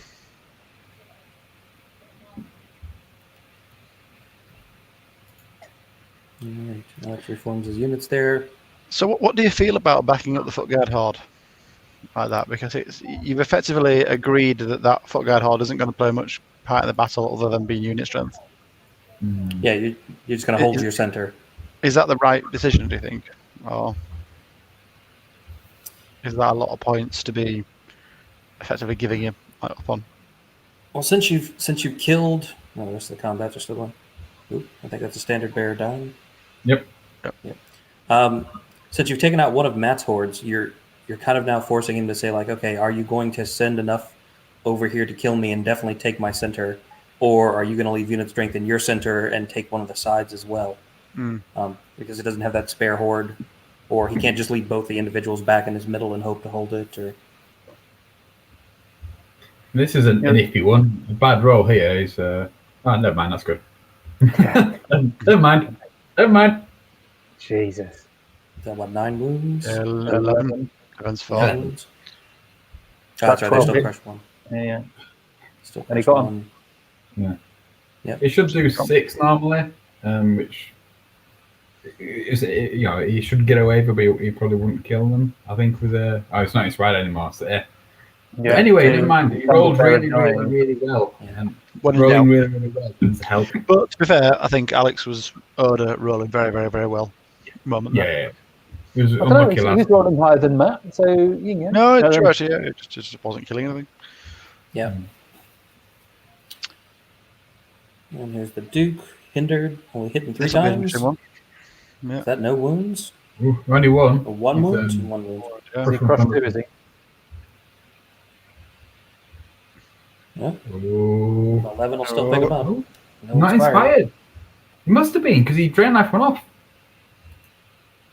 But it didn't inspire, does it? Warlock's inspiring Braves, isn't he? Yeah. Ah. Well, that was a lot of very good nerve rolls in a row there. Yeah, well, 10, 11, and 11, I think it was. To be fair, it was a double one, and then a 5. Sure. When John comes around to his stats, I'm like, Alex has got an average of 8 or 9 on his nerve rolls. Like, oh yeah, he needed double ones though. So yeah, I mean, in the last 4 rolls, it was a 10, 11, a 5, and an 11. So his average is now over 8 for his average nerve roll, just for that. But the Siege Breakers can now ground and do a lot of damage to the Arrowlers. Doesn't kill on average though. No, he probably shouldn't kill. I mean, there's Drain Life there as well. And he won't get charged by both units. They'll only get charged by one unit in return. One can see. And that will be hindered as well. There'll be the one that can see is the one that doesn't have Pathfinder. Yeah. I think the prediction is going to be right. Of there'll be 1 honor guard horde, maybe 2 left there at the end of the game. But that's it. I'd be tempted for a sneaky lightning bolt onto the other honor guard unit. Another one with 7. Good. I think you've got to drain life the. I think you've got to drain life the Arrowlers. If you don't kill it, Arrowlers shouldn't really die here, and there's a good chance it won't even be wavered. In which case, you've got the Arrowlers and the honor guard coming in. But I think you can't avoid that. I don't think. Yeah, so you're doing 4 damage on average, are you? Between 4.5 damage to the with your combats, and then plus your brutal, plus whatever you get from drain life. So yeah, And if you can wave at the Arrowlers, then you're laughing because they can't. They can't move. He should be doing about 6 damage from the Siege Breaker. Is he in range? I don't think he fits. There's not enough space, I don't think. But even then, do you even want to do that? The Battle Shrine probably won't die. They are pretty nails. Yeah, then you get flanked. Yeah, but is he in range of the Braves? Can't see him. Oh yeah, he is. I checked that before. Yeah, you do want to do that. Yep. And by the time he tidies up, the horde won't be able to see him. That's awesome, though, if he can do that. It doesn't matter if he's hindered so much, I think. Oh, no, do it. Do the thing. Cooper can just move out of the way. Yeah. I will double check this rather than just go straight in, but yeah. Yeah. I would be tempted just to get Cuzlo out of the way there now. Oh, so I think he's doing that to avoid the No, he's double charged. Yeah, I mean, he could leave Cuzlo out and not be hindered. Is their clock still paused? Yes, it is. They must have just paused it because they did unpause it after the last break they took. Do you want to drop him a message? Yeah, I'll tell them. Yeah. Got it. All right, so he's going for the double charge, so he is safely out of arc of the horde. And doesn't have to worry about playing with no clock, can we? I've got work in the morning. That's right.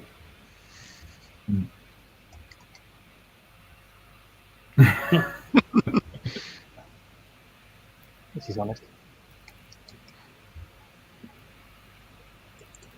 Right.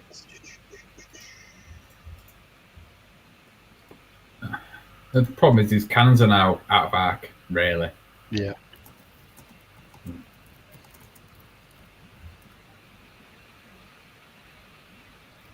Oh, that turn, he like really shot up in damage, Alex, after that. Yeah. So bottom of turn 4, in control, you have to start thinking about what units are worth going after and where you're going to end up when you're done with that combat. Because these guys are running out of scoring units fast. Especially ones that have the capability of getting somewhere.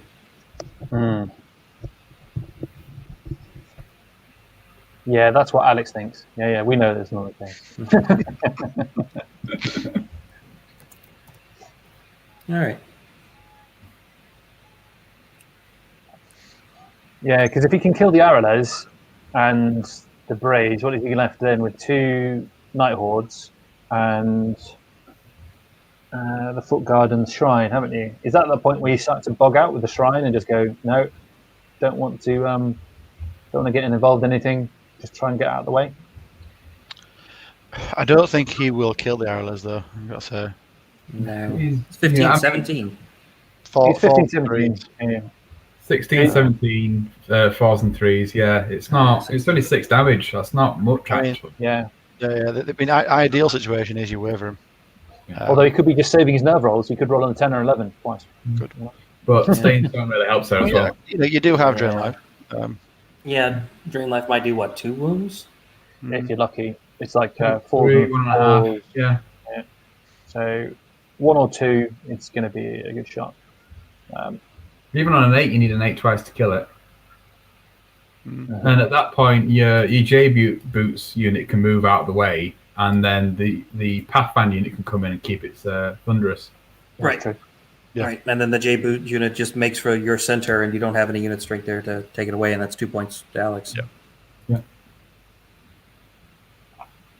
It's that extra thunderous, isn't it, that makes them dangerous, because then you want 3s and 3s rather than being on 3s and 4s. That's just huge, isn't it? 3s and 5s because they defend 6 out as well. Oh, Hindered still Thunderous one here. Mm-hmm.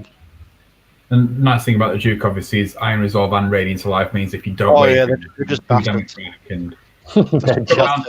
Bastards. Yeah, I'll Drain Life him again and try and get rid of him. Now his damage is like, well, your Drain Life's going to do 2 damage. His Iron Resolve and Radiance is going to do 2 heal, so it's a net 0 on average. So I refer you back to my previous bastard statement. It's such a good unit, though, isn't it? Like, it's not. Yeah. Like you dragons and everything, it's only like 75 points cheaper than the Abyssal Dwarf regenning dragon. Yeah. Which obviously he's got more attacks and far more nerve. Are they on the hill? Can they be seen there? Is that going to be a sneaky? They can be seen, but they're just out of charge range. One of them is on the hill and out of charge range. The other one is not on the hill and within charge range. No. There's not going to be a cheeky horde flying into a flank of a warlock. It's interesting. He's negated. Yeah, I think he's going to think that he's going. I'm going to go and make sure I got inspiring on the warriors, but I don't think he needs it, does he? Really?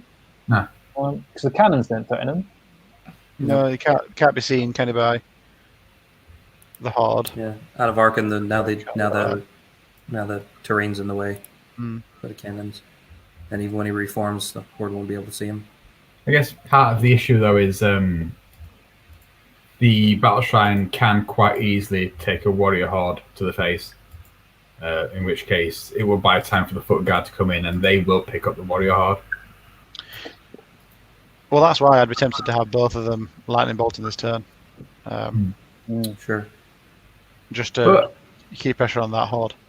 Matt's in a really, really good position here because he'll have 3 single unit strength characters. Just barely. Oh, is that the heal? No, I think it was Bane Chant, wasn't it? Yeah. No, it's Bane Chant. It can't be Bane Chant. Basic, and then... No, because he only gets +1 for regiments and halves, doesn't he? Yeah, so... I don't know what that was. Nope. I think it's Lightning Bolt. No, this is now Lightning Bolt. Okay. So that's 1 damage. No idea. No.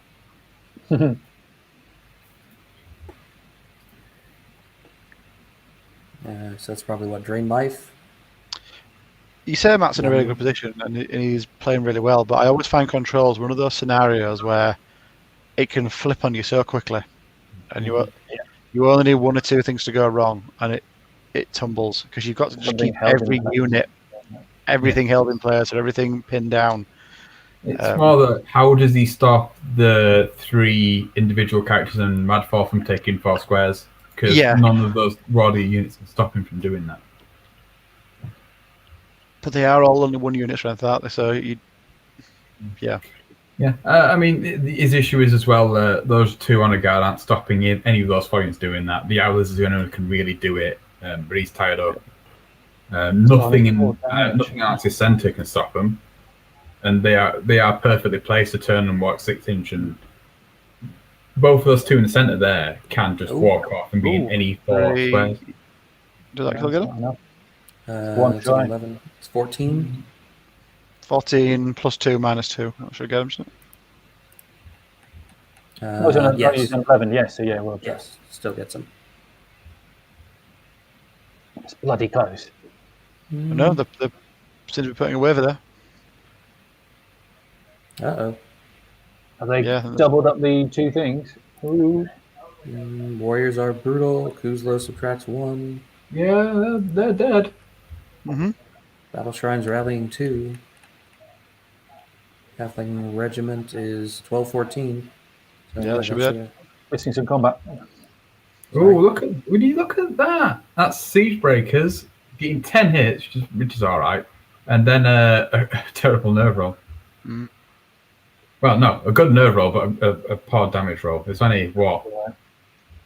He's running on 3, so he's only done 3 damage. He's done 1 damage. Yeah.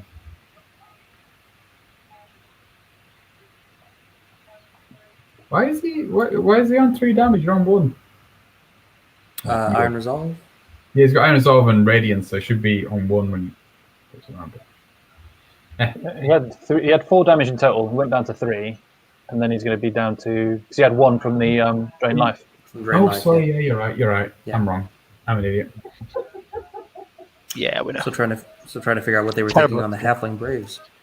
Yeah. Yeah, it looks like they've just missed one of the minuses. Yeah.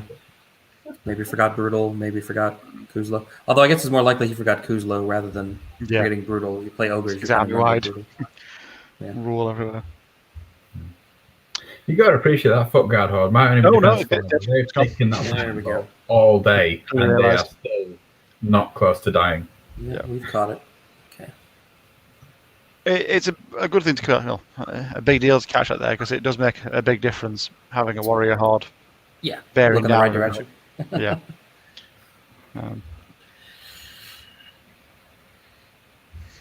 Matt's clearly just come back again going, are you sure it's not dead? Yeah. 100%. After such a terrible turn, he's like, let's double check all this, please. I'm not sure there was space for the Battle Shrine to fit in between the Warriors and the Foot Guard where he had them, and I'm not sure why he moved them back.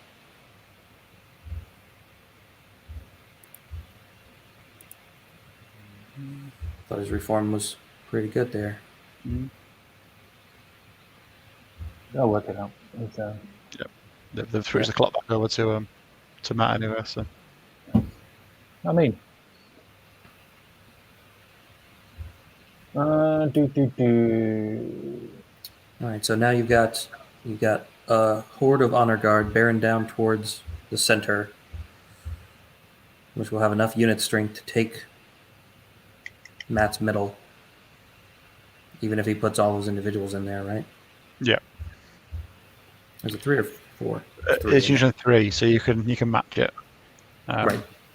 So he can negate. But to do that, you're then giving up the bottom left. Yep. Because I'm assuming these wizards are going to dodge into the left-hand side, aren't they? Yeah. So they can claim the 2 on the left. And if you can get the central one, then he's going to be equal, if not better than whatever you can go with. It's a good move, although he might get flank charged by a Kuzlo. Yeah. What for? So has Matt decided to stay put then, as with the Warriors? I guess. It's an interesting choice. I mean, it's the sort of thing you do when you're trying to coax your opponent to move the foot guard forward out of their arc. But back into the point where they're going to get shot to bits.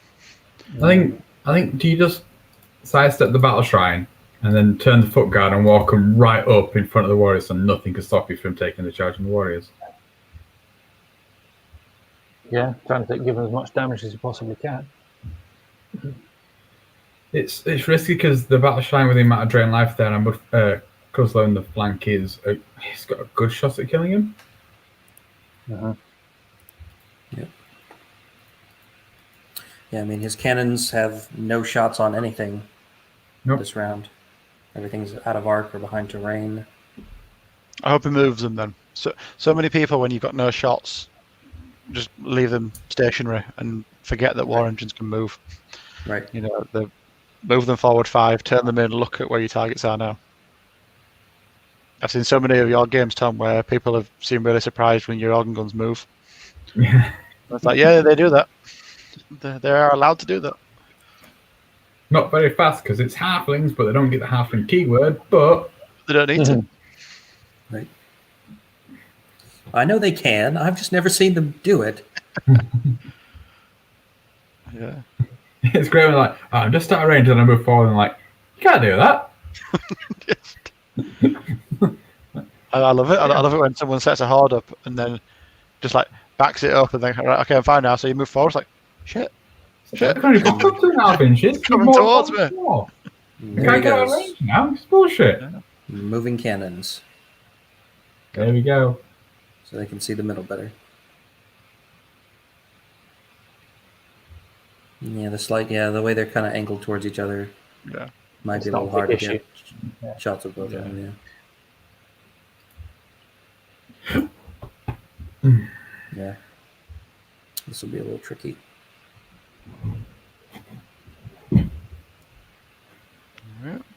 He's going to struggle to be able to see the warrior horde, isn't he? But I suppose if they do come around the corner, it's going to be there you go.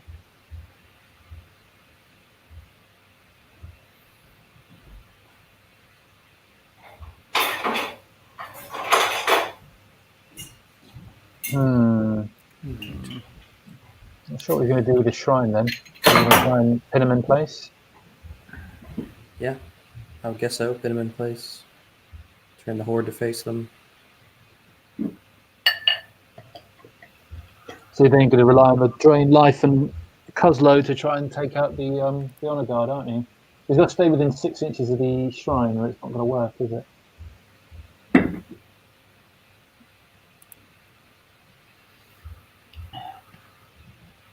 All these measurements and stuff. Annoying.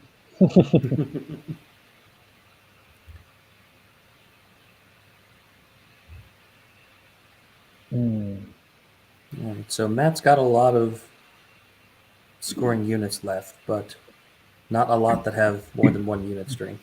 Only 2 units with more than 1 unit strength. So that means whatever squares Alex can get to, he can take. And it's going to be really difficult for Matt to pull all his unit strength in one place to contest it. So what are we thinking here? That Matt's better off scattering his 1 unit strength units to the corners as best he can, try to pick up as many squares as possible. Yeah, definitely. He's got to, because at the moment he's got two squares, the middle one and the left hand side one. If you've got Cuslow in there, and at the moment there's 2 to Alex as well. But he can't move one of the units out of the right hand corner if he wants to claim that at the end. He's obviously going to go for the central section, so he can get 2 for that with just 1 horde. There you go. He's going to do it. Interesting one. You're looking at like 10 damage, so that's a good waiver, a shot at a killer because there's no inspiring about. Yeah. Yep, that'll be tough. And there goes your Radiance of Life from the Duke. No, he wouldn't have got the Radiance of Life onto the other horde because he'd have moved first, wouldn't he? It's iffy because both units are declared at the same time, so do they both finish moving at the same time? Technically, one finishes first, or else you couldn't fit the other one in. Yeah, you do them in order for the charge. Yeah, the honor guard could charge first. They couldn't have fit without moving the arrows first. You have to fit into the final position. But if you're in position, like you can have it as well, where there's positions where the arrows would move first, the honor guard will then move, and then the arrows move again. So does it proc after the second move is done? I see what you mean. Would they then shift up once it's done? But no, I think you move into your final position. Because you move to your final position when it happens, so it's easier to say that both units move at the same time and finish moving at the same time, because you can have it where a unit's moved to allow a positioning, and then it has to move again to be its final position. So you can Radiance of Life things, which is actually not finished moving to touch, if you know what I mean. Can I say the official RC ruling is don't think about it too much. Yeah. Just say that they move at the same time. Because then I've got to... Yeah, but then we can't write that in the book, because then somebody will find a way to exploit that. So the answer is, just don't think about it too much, just do it. But because I'd be looking at thinking, actually, there's nothing in the book that tells you how that works. Not the initial one is the honor guard shouldn't be getting that 1 damage back, but when you think about it, it becomes far more complicated in terms of you move the unit, the second unit comes in, then it's moved again because of the final positioning rules. Yeah. It's all fun and games, but all that just to see if they get a wound back. Exactly. Don't think about it too much. Some lightning on Nom Nom and an 11 roll. What's Nom Nom's nerve? Oh, we're down to a Finnish beer, not from Alden. 12, 14? I've got to go with 12-14. Is That's he a waiver. fearless? He might be fearless, yeah. because why not? He's 12-14. I think that might have been a waiver on Nom Nom. Unless that was a damage roll. I think that was his damage roll. Right. All right. We've moved on to combat. That probably should have been a waiver. We moved on to combat already. Yeah. All right. They've stacked up 14 wounds and rolled a 7, so that takes off the siege breakers. Oh no, God! Oh no, God! Yeah. Oh my God! Overpowered. Lucky bastards. It was a good roll. Yep. It was a good roll. And it looks like he didn't charge anything in the middle. He just left the battle shrine in front of the warriors to make them charge it hindered. So that has totally turned the game on its head there, hasn't it? Yeah. All of Good a sudden, roll one way and a bad roll the other, and all of a sudden it's bosh. So those on the guard have had 2 good rolls against the hunters and then against them as well. So they've done well. It's what they do. it is, Pick but the enemy's thing just slightly slower and go hit it.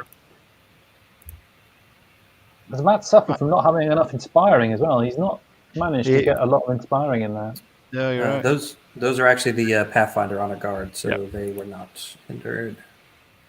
And that'll bring us to the bottom of turn 5. Yeah, he was very clever there actually to move the boots one out of the way to sort of bring the Pathfinder ones forward. So on a turn 6, well, he's still got the flyer, hasn't he? Yeah. So he's got 4. Flyer can only really get to the middle or the right, can't he? It can do any 4. It can do 4 boxes, can't it? Mm-hmm. But if you're Matt, the what important you've thing done is is that Warlock can't sit him down now. Oh, he is wavered. Look, he's put the waver down on him. Nom Nom was wavered. That's a big deal, is that, isn't it? That's yeah. So that was another big roll at 11. That was it was an 11 nerve roll. 2 wounds and 11 nerve roll. Stops heal, stops lots of stuff. I think more importantly stops the foot guard horde being at any kind of real risk. Yeah, I mean you can put Madlock? Cuzzfall. Cuzzo into them and then drain life as well and hope for something. So it looks like it's sending both into the battle shrine, which I quite like. Yeah, it will be hindered though.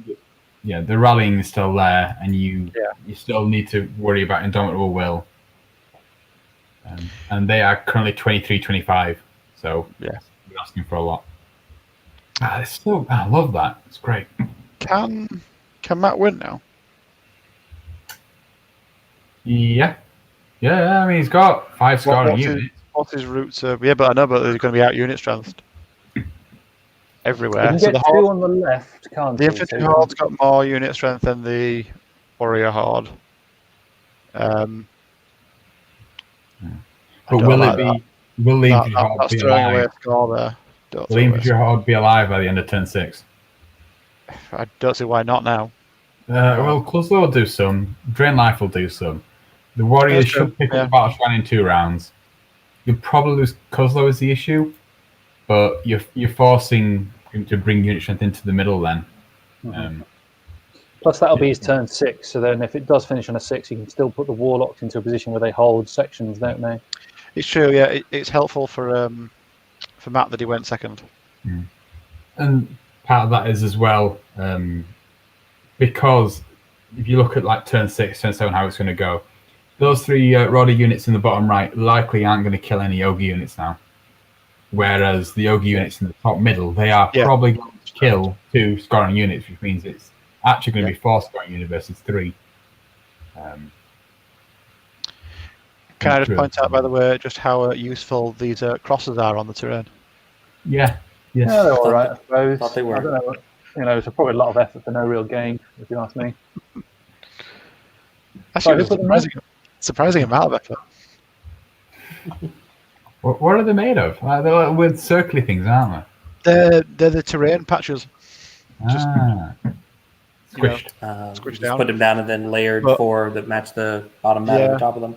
But I had but what I didn't want to do is somebody to complain that they weren't exactly where they were supposed to be at like the last game. So I had every ruler going to make sure they're in the exact right spot. What's he going for here? Is he going for a drain life on the battle shrine rather than the foot guard? Ooh, that's yeah. Are the foot guard inspired at the moment? So not inspired, but rally. They've still got Indomitable Will, haven't they? They have both. They've got inspiring and rally. Okay. Yeah, I don't think the cannons can see it. Yeah, Kozlo's hiding him. They can't see. Oh, no, he has turned the Warlock, so I think he is going for Drain Life on the the Horde. You can position for both. My target. Yeah. Well, the cannons can't see around this blocking terrain either, so I think he's safe from shots. Very safe. What does the Warlock do on the bottom? Has he got a flank charge? No, he's trying hide. to put him in a position where he can't be seen. If he could get lucky and take out that horde there, that could be massive. You'd have to be very, very, very lucky. They are 16, 18. I know. But we're talking about a guy who's managed to roll a 10 and 11 against him twice. So he's got a chance, hasn't he? He can put himself there in a nice place as well where he can drain life and force the hindered charge, can't he? And you're also forcing the flyer to stay in that zone. Just stay there. Yeah. Which, if the flyer doesn't kill you, that means that corner's a push instead of. Yeah. Yeah. Yeah, because at the moment, can the honor guard at the top, can they actually make it to the middle section? 7. Yeah, well, it's 10. It's close with their base size, where they're going to have enough of them in bottom 5, isn't it? So. Drain life, only 2 hits. Fine. 1 wound on drain life is probably not going to be enough against an You do honor it. guard horde. Oh, he is an 11 twice. I think it's 2. The defense 5. It's just 1. I'm thinking the other drain line, sorry. Oh, yeah. Not looking at the things. No. Who did you go for? Well, yeah, going to those. Yeah. Drain life, again, just 2 hits. But 2 wounds on the horde. Yeah. It could be. So heal nom. Have those 2. I don't want them. You're getting to a point now where you could do it on the foot guard horde. Oh, there's an 11. We're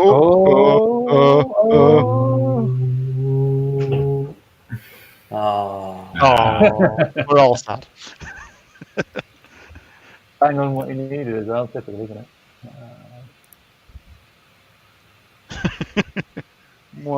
So close.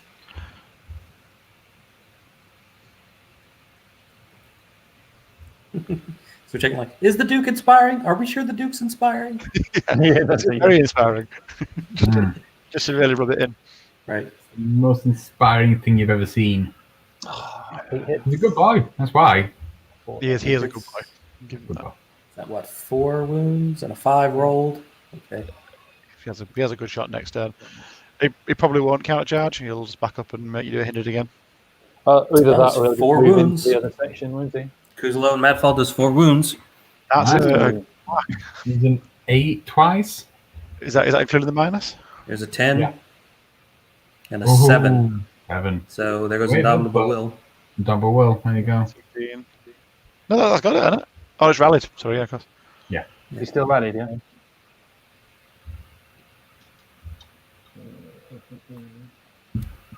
That ought to be a waiver, shouldn't it? Yeah. Did you say Indomitable Will or just wipe it out? They're just frantically doing maths now to figure out what's up.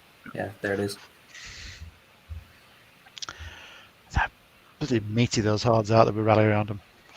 They're really good. Really good. What's it make him? Is it 23, 25? Yes. Yeah, keep him defense 5. Doesn't die. Yeah, really. All right, top of turn 6. What does Alex need to do this turn to secure this game? Guaranteed scores, I would think. You only need an I 8 to think kill the book card as well. Battle Shrine might be able to flank charge Kuzlo. Oh, I don't think He is so. nimble. He's got an inch back. I don't know. Back, Close. He's got an inch back. I don't think. I think he's just out, but it's close. Worth looking at. So the other guard look to be just trying to sneak themselves into the top runner. Yeah, He's staying go, bottom yeah, section for the moment. go for the opponent's middle because the other guys are pathfinders and they can. Yep. But they can only Oh, really but- get into that anyway because they haven't got the turn. Yeah. So they're not going to get. They're going to be on 50%. Actually, no. If he does that, he'll actually be able to choose left, middle, or back. But it doesn't really help him. But yeah, the bottom one's a Pathfinder, aren't they? So they can get the middle, can't they? They can just go Yeah. 14. Yeah. So there you go. That'll be 2 points. It'll be very hard for Matt to take away in the bottom of 6. Well, he's got lightning bolt. I suppose he's got to lose one of the lightning bolts, isn't he? Yeah. Yeah. Yeah. What's he doing there then? He's just holding that corner guaranteeing- with them and Oh, flying and then away. just- Yep. We'll go off, yeah. Yep. Take your guaranteed points, yeah. Don't mess around. It does mean the lightning bolt's still there, though. Has a drain life, sorry. Mm-hmm.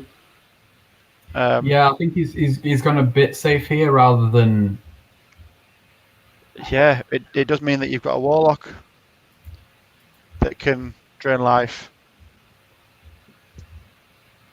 But basically, you can put 3 wizards onto that 5 damaged horde this turn. Mm-hmm. Take away your 2 points. Yeah. I don't know. I think you've got use the drain life to finish off that horde. to kill the foot guard horde. I think Yeah. there's an all right chance at a draw here. I reckon. Yeah. I think you're right. I still think it's in Alex's favour at the minute, though, isn't it? Yeah, he's on Yours, 4. yeah. Currently on 4, yeah. He's on 5. No, he's on 4 because he doesn't hold the centre one, does he? Not at the minute, but the individuals, if they want to scatter off to score other ones, will give up that middle. Yeah. Turn 7's going to be huge if he gets it. Yeah. Whose favour is turn 7 in then, do you think? Oh, it's definitely Alex because he'll just be able to put the arrows wherever he needs to go. I think Matt's got the advantage in turn 7. I do because he's only realistically got 3 units left as Alex, and all 3 of those are currently scoring. If there's a 7, the foot guard horde will definitely be dead, and probably the battle shrine as well. I mean, he doesn't move the battle shrine. I'd have run away with the battle shrine. Yeah, I would. I wouldn't counter attack there. You basically just guaranteed it's going to die. I don't know. It could easily survive. Yeah. Did Oh, one wound. yeah. Why can't attack at all? Just make it hindered. That's what I mean. Yeah, you just back up an inch and Yeah. force the hindered. Right. What nerves could fall? 13, 15? Anywhere between 9, 11 and 15, 17. 13, 15. 13, 15, yeah. Basically, it should die to a. Oh yeah, with 16 damage it should. What they do. 1 snakes and then a 4 wound. Yep. Yeah, 17 damage. I'll do it. But I suppose he did burn his indomitable will to do that. Turn 6 doesn't really matter much. Nah. Why not? Why not? Yeah. Doesn't really matter. Oh, yeah. So you're just playing Kingdoms of Men where you get to turn 6. You go, oh, every indomitable will that's left is now on. Just turn them all on. Yeah. And that should be the end of his turn. That should bring us to the bottom of turn 6. God damn it, we're going to use it. I guess Alex might be thinking about where he wants to move the horde. Oh, nope, just on to turn 6. About to say, Yeah, your horde is in a good spot, dude. Just leave it. I guess if he did try to back up, yeah, no, he couldn't back up enough to get off the hill, and then all the ogres would still be able to see him, so it doesn't matter. Yeah. All right, bottom of turn 6. What does Matt need to do here? He's got to get the left-hand side. He's got to do that. So he's got to put both of the warlocks in there. Or else he's got nothing. The bow shoot, I think you back off. Nomagorot backs off into the bottom left just with a nimble 3-inch back. Mm-hmm. You can't do that with a warlock. I feel like he kind of messed up leaving him that close. He was going for the drain life, but it was either drain life then or not drain life at all. I think what happened is he'll put the other 2 warlocks and shoot lightning bolt into into that horde. So if he kills the horde with lightning bolt, he will get a draw. If the warriors kill the battle shrine, their sidestep might take them into the top left. Yeah. But they don't want to be in the top left. They want to be in the bottom right, don't they? No, because the infantry, the infantry outscores them anyway. So if you kill the infantry, then the one warlock beats them there. Right.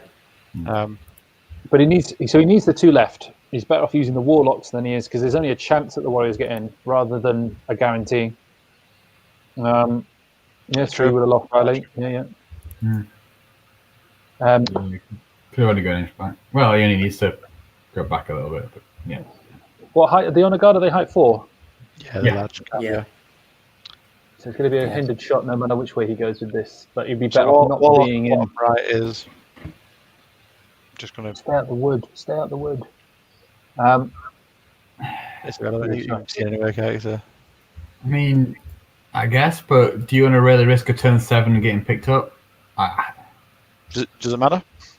I mean, you're forcing the honor guard to stay in that box, then, aren't you? If you run forward, you're forcing the honor guard to stay there rather than. Anyway, they're out there. No, the honor guard can't leave to take another box. Can he, if he moves forward far enough out of the wood, would he be then within range to then possibly take the one which has the arrows in at the moment? If he doesn't notice. Oh, get the lightning bolt. You need the lightning bolt, man. Come on. Yeah, you shoot the honor guard, don't you? I think. Shoot the foot guard, I think. Foot guard. Shoot the foot guard. Shoot the foot guard. Oh, he's still doing it. He's doing you need it to get those 2 points. Further away. Get the 2 points for Alex's center. Yeah. Are they on the hill, the foot guard? Yes. I think they are. It's iffy, but yeah, I think so. Because it arcs in a little bit more. Yeah. This is possibly where you'd have to have gone in the wood anyway. Mm-hmm. So what, the foot guard are currently the tallest thing on the table? No, the battle shrine's also 5. Mm-hmm. So the cannons. And the warlock's height 6. And the warlock is height 6, that's true. So the warlock is the tallest thing on the table. I win!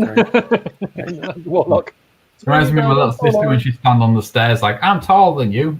You're on the stairs. That's not how tall works. It's like, I'm not taller than every Australian because they're on the wrong side of the world. It's not how Technically you are. I'm pretty sure wrong side of the world is a subjective viewpoint as well. Yeah, I mean, you say subjective. I think correct is what I think. Other, I think, might be the... Yeah, but is it other as in South Pole, or is it other than like the right side of the world? Like, correct side of the world. Which way do you split the globe at that point? Oh, that's not a question for tonight. I've not enough beer for that. You're not the pub drinker yet. Looking at this, it's interesting. Like Matt has still rolled really low on average on his rolls. He's still at 6.5, which doesn't sound like much, but he has had some low rolls. Well, it's still averaging around 8 for Alex, so he's still pretty high on the roll scale. He had 2 fairly monster rolls with the honor guard, which did really open this game up, didn't it?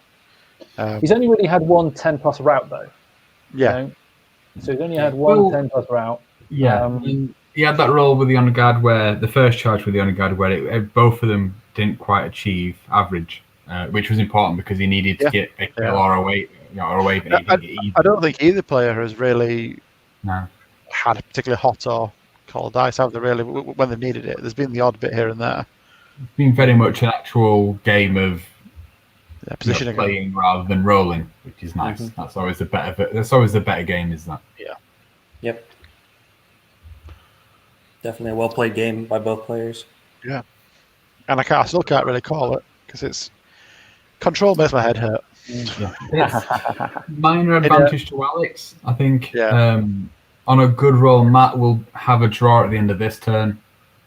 In a turn 7, it's hard to say. I still don't know. Yeah. In a turn 7, in a turn 7, Rordia can't really stop anything, whereas Ogres can shoot. So I think Ogres have got an advantage going into turn 7, and they've got more scoring units. Probably at the end of this turn. I don't know. I think if the foot guard horde die this turn, then a 7 is in favour of Matt because you can then turn all that shooting onto the honor guard horde. If the foot guard don't die this turn, then a 7 is in favour of Alex.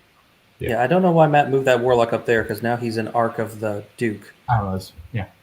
I don't know. Yeah, I've seen it. That is sad. No.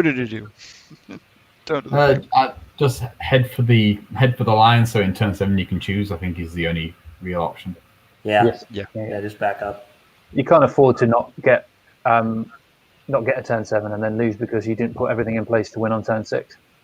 No, don't do that. No, don't do that with Nomagorok. Yeah, why would you do that? It's just Take testing. the bottom left corner. It's free. He's making us stress. That's what he's doing. Making us stress. Free real estate. Well, it's literally a free point. I mean, at this stage as well, when you're this high up on the top table, take the points you can get as well. Oh, It's all right. He's forced the clock, so he's got infinite time. Now we're going to examine every possible. I played my round 5, and I was trying for 25 points because at that point, in 100 odd players in 6 rounds, every point matters. When you're not at the top 6 or whatever. So I was playing for 25, and I was gutted. I only got a 24 who won it? It was Justin. Justin's spite took a point away from me. It's like I'm going to stand there and take a point off you. You don't gain anything, but I'm going to take it off you. But you lose. It's okay. I don't have that issue because I think I'm currently 74th or something. You're on like 4 wins and a loss, are you? 2 losses. 3 wins, 2 losses. Oh, you'll be like 30th then, or something like that. Yeah, I was like 70. I've jumped back up. I had a really good game against Paige though. I've never played before. Was it played at an awkward time though? I started at 8 in the morning or something. Wasn't too bad actually. You get it out of the way at the start of the day. There you go. Yeah, I can have a coffee and Make sure it's definitely on the clock. We are playing on the clock. You're not allowed to get off the clock, be on the clock page. That's a harsh thing to say. Just he's got a bad reputation just for I think like a couple of games he's played on UB, but there you go. It's okay. It was definitely on the clock. Yeah. Not quite what Alex's reputation for UB. Well, he holds the record. It's yeah. It could be because they keep pausing the clock. Well, there was no clock on that one. Is it almost 5 hours, the record? It was like 4:45 maybe, something like that. Whatever I said, I forget. Let me go look. I wrote that down someplace. Oh, the clock's going again. It's going. It is, but it's on the wrong player.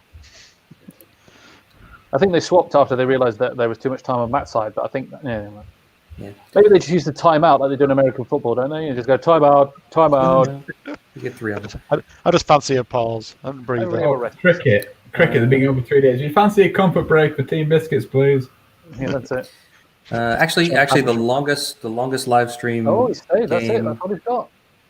The longest live stream game was Ray Shields and Ben Johnson, 4 hours and 39 minutes. So they eked out against Oh, he's going broke. against Alex's. Yeah, so he's left. broke. He is. I mean, I think he's done it to leave Nom in range of the. So he's done 1 damage there with that lightning bolt.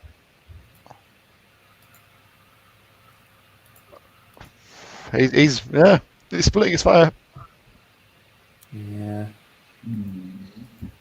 Yeah, I don't like it. Put an I would've- awful lot of risk on that nerve roll against that infantry horde. He really is.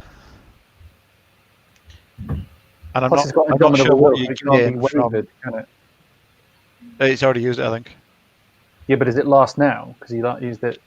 Oh, good point. Yeah. Do you remain fearless? You Tom, remain you should- fearless until your following turn, don't you? Yeah, he fails until the following turn, so he's fine. Yeah. Well, providing he's not dead. He also suffer. It's bad anyway, isn't it? But Yeah, he fails until the start of your next turn. So he obviously got it. Yeah. He popped at the start of his turn, so he's fine until the next round. yeah. You have to during your turn. Yeah. He only needs a 12 to break those. I don't know why he did that. Why did he try and? Yeah, I feel like if you had that in mind, you should have started with the infantry horde and done well on the first one or two, then thrown the last one in. Oh, don't do this. What's he doing? Why is he doing the thing? 3 more damage. It puts it to a 9. I mean, they're 2 unit strength because they're in his table edge. Well, he's thinking if he kills that unit, he's currently out unit strengthening. But if he's doing that, put Nomagorok into if he kills that section. If he kills the battle shrine, he'll. I mean, it's 3 more damage. It's a 9 to kill them. Because he's rolled well, yeah, but that's not. Yeah, no, I don't like that. Tactical decision. He's got 1 more lightning bolt. It's currently a 9, and they're inspired. Surely he has to shoot the foot guard, because if the foot guard survive, it's over anyway, isn't it? Yeah. Well, on turn 7, yeah. Is it over? I'm not sure it is, because the warriors be hindered. But if he kills both hordes there, he wins. However, he's now going to get the foot guard. And he's missed. Not damage him. Huh?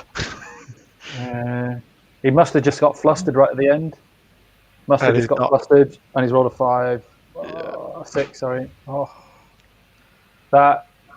I think that might have just been a brain freeze right at the end of the game. Yeah. He might have thought everything. He's gone really big for a win when he could have gone less big and played for an easier, safe and taken a draw. Yeah. Or very, very safe for taking a very small one. Well, he's done 11 damage there. Oh, no, 7 damage, but still picks it up. So he still gets it. So he is taking that top one for 2, but that's all he's taking. So he's hoping for turn 7 at Valley, isn't he?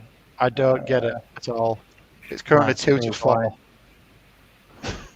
Even if he'd have killed them, it would have been a draw. Right. Interesting.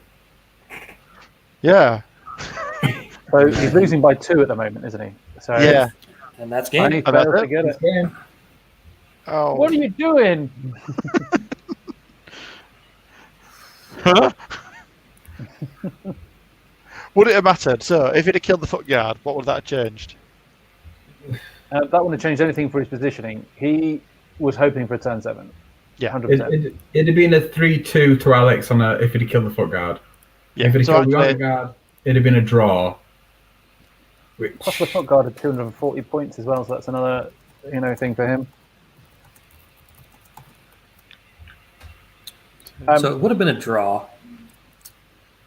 If he killed both of them, it would have been a draw. Rather than just having Nomagorok back up into the bottom left corner, killing the foot guard with all the shooting, and it being a draw. Yeah. There was a fairly safe draw there. Yeah. If you took the damage that you put onto the so you put the 4 damage onto those guys there, and he rolled a 6, he'd have killed them, and then he'd had a chance to re-roll it as well, wouldn't he? Yeah. And then he'd have had plus 1 damage on the honor guard from the bottom right warlock as well. No, that was included. So that would have been. They were on 4, were they, or were they on 5? No, they were on 4. The honor guard there, so it would have been. They did 4 damage between the 2 Nomagorok and the one on the bottom. All right, so conspiracy theory time. If that game ended in a draw, that means neither of them would play for the top next round. Yes. Conspiracy theory. I don't think Matt thinks that far ahead. I have to admit. Maybe Alex talked him into it. You should let me win, so one of us gets to play on the top table next round. Otherwise, neither of us get it. Oh, there we go. That is the other thing, isn't it? Because he could have been. Is it all deep state to stop me getting a chance at winning? Is that what it is? Yeah, possibly. It's a conspiracy against you and whoever else it was said on Facebook that they're hoping for a draw. Who was that? Tom Annis or somebody said they were hoping for a draw. So basically, they could have done that purely to spite Tom Annis. Actually, as a valid tactics go. Right. Everyone's fine with that if that's their reason. Spite is one of the most powerful known forces in the universe. Right. Like the entirety of the Cold War was based on mutually assured destruction. It was all just spite. It's like if you nuke us, you win, but we're going to kill you in return. It's spite. That's the only thing that's kept the world survive through the entirety of the Cold War period. Very powerful force. A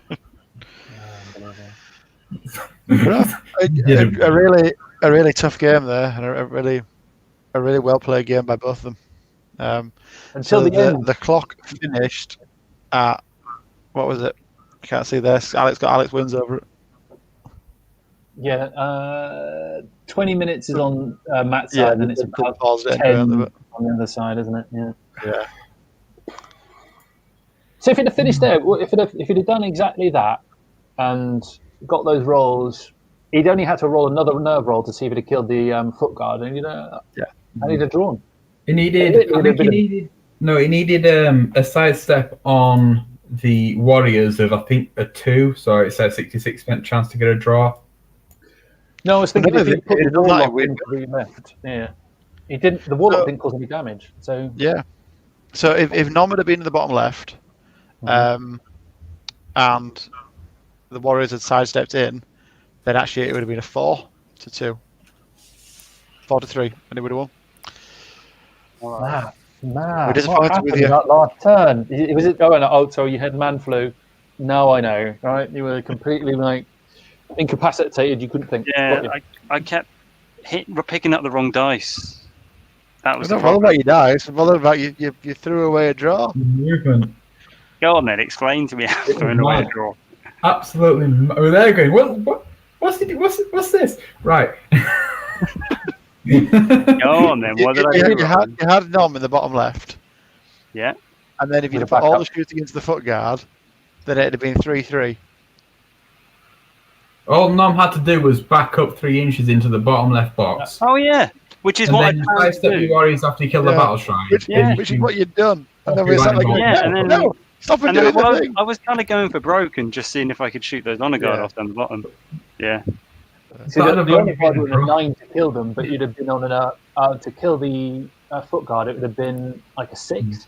Yeah, but if you'd have got that risky playing the foot guard and the honor guard, it'd still have been a draw. So you could take a much safer draw by just doing that.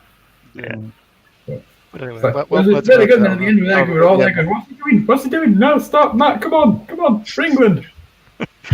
I can understand it. I think you spent a good 10 minutes there, didn't you? Literally looking at all your different options and just going, well, if I back off the Warriors and doing all that stuff. So having played you before, I think you probably overthought everything, didn't you? You went literally went, I could do this, and then you went, I just didn't maths it right. I thought if I back Norm into that bottom left-hand corner, that gets me that one. But I still need to out-unit strength the top middle, and I wasn't guaranteed of taking out the battle shrine and the foot guard, but I probably should have just done that because I stuck 6 wounds. How many 11 wounds? A couple of wounds on the honor guard. Yeah, I probably would have. So, yeah, you put 4 in total on the honor guard, and if they'd have been on the foot guard instead, probably would have picked up the foot guard. As I said, control makes my head hurt. Yeah, Alex and I were talking quite a lot at the end there, just saying from turn 5 onwards on control, I just forget what I'm doing. It's so often a free for all.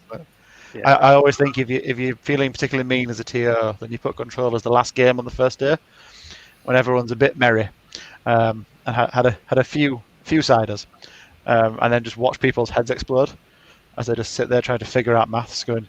Yeah, because the objectives are so. Right, okay. But I think he was planning to be here, but yeah. Yeah, Alex sometimes has connectivity problems at his place. Canada is actually from the 2000s. It's not from the 2021s. It's 20 years behind us, actually. So far we've got Australia and Canada. Is there any other ex-Commonwealth places you'd like to offend, Tom? Oh, yeah. Australians are criminals, actually. Weird. You already done them. I like you double whammy the Australians there. Yeah, I mean, Alex, they can't defend themselves. Yeah, that's it, yeah. So how did you look at the final turns, Alex? Oh, he's gone again. He's gone again. Bye. Yeah, we might not be able to get him. He might have to go to a different spot in his house like he does sometimes. We'll see. Stand on one leg and wave his arm around or something. It's hard to pretend you're not from 21 years in the past. Get some tin foil and pick up signals. Plug it into a moose. But apart from that, during the game, I think that was a really good move, wasn't it? Early on the right-hand side, putting the 3 hordes, you were saying, into the mounted scouts, and just forcing the issue and not allowing any flanks. That was quite nice.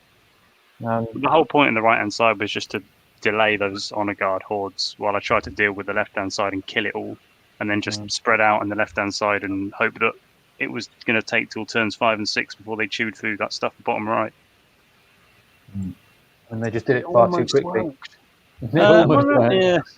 And I just didn't. I think it was maybe they did it one turn too fast here, didn't they? And then it was Well, Indomitable Will just 10 points, silly. Yes, yeah. Like on and on a guard horde. I get a waiver. Oh, it doesn't matter. I get a waiver on the foot guard horde. Oh, it doesn't matter. Yeah, especially going for like ogres who don't have that kind of weight of mitigation, do they? But then if you play undead because you need a crutch, then they don't have much. They don't need it either, do they? Really, most of the time. I suppose it's just a way of making your guys, unwaverable for a turn, and inspired. You ran out of inspiring, didn't you? That was the other issue. Yeah, it's pretty light with only 2 inspiring sources because it's hard to get unlocks for inspiring characters. I think without just going BSBs and warriors all the time. Yeah. Yep. And the low point level makes it kind of hard. What about you, Alex? Did that go according to plan, or was that kind of on the fly? Roughly. Both, a little bit of both. I had midway through deployment, I was thinking maybe of just putting everything in the middle and just running the honor guard over top of the foot guard and halfling, and just leaving the cannons and mounted scouts on the right. But I thought 2 honor guard plus the 2 flyers and mounted scouts should be able to do what they did. The shooting on turn 1 and 2 was a bit of a kick in the pants to start. Yeah, so it took you about 3 turns to do any damage. Yeah, that hurt the plan overall. Like, that made the middle very dicey. I was like, if I could remove berserkers and damage a warrior horde before they can engage, I maybe wouldn't have had to back up the foot guard every turn.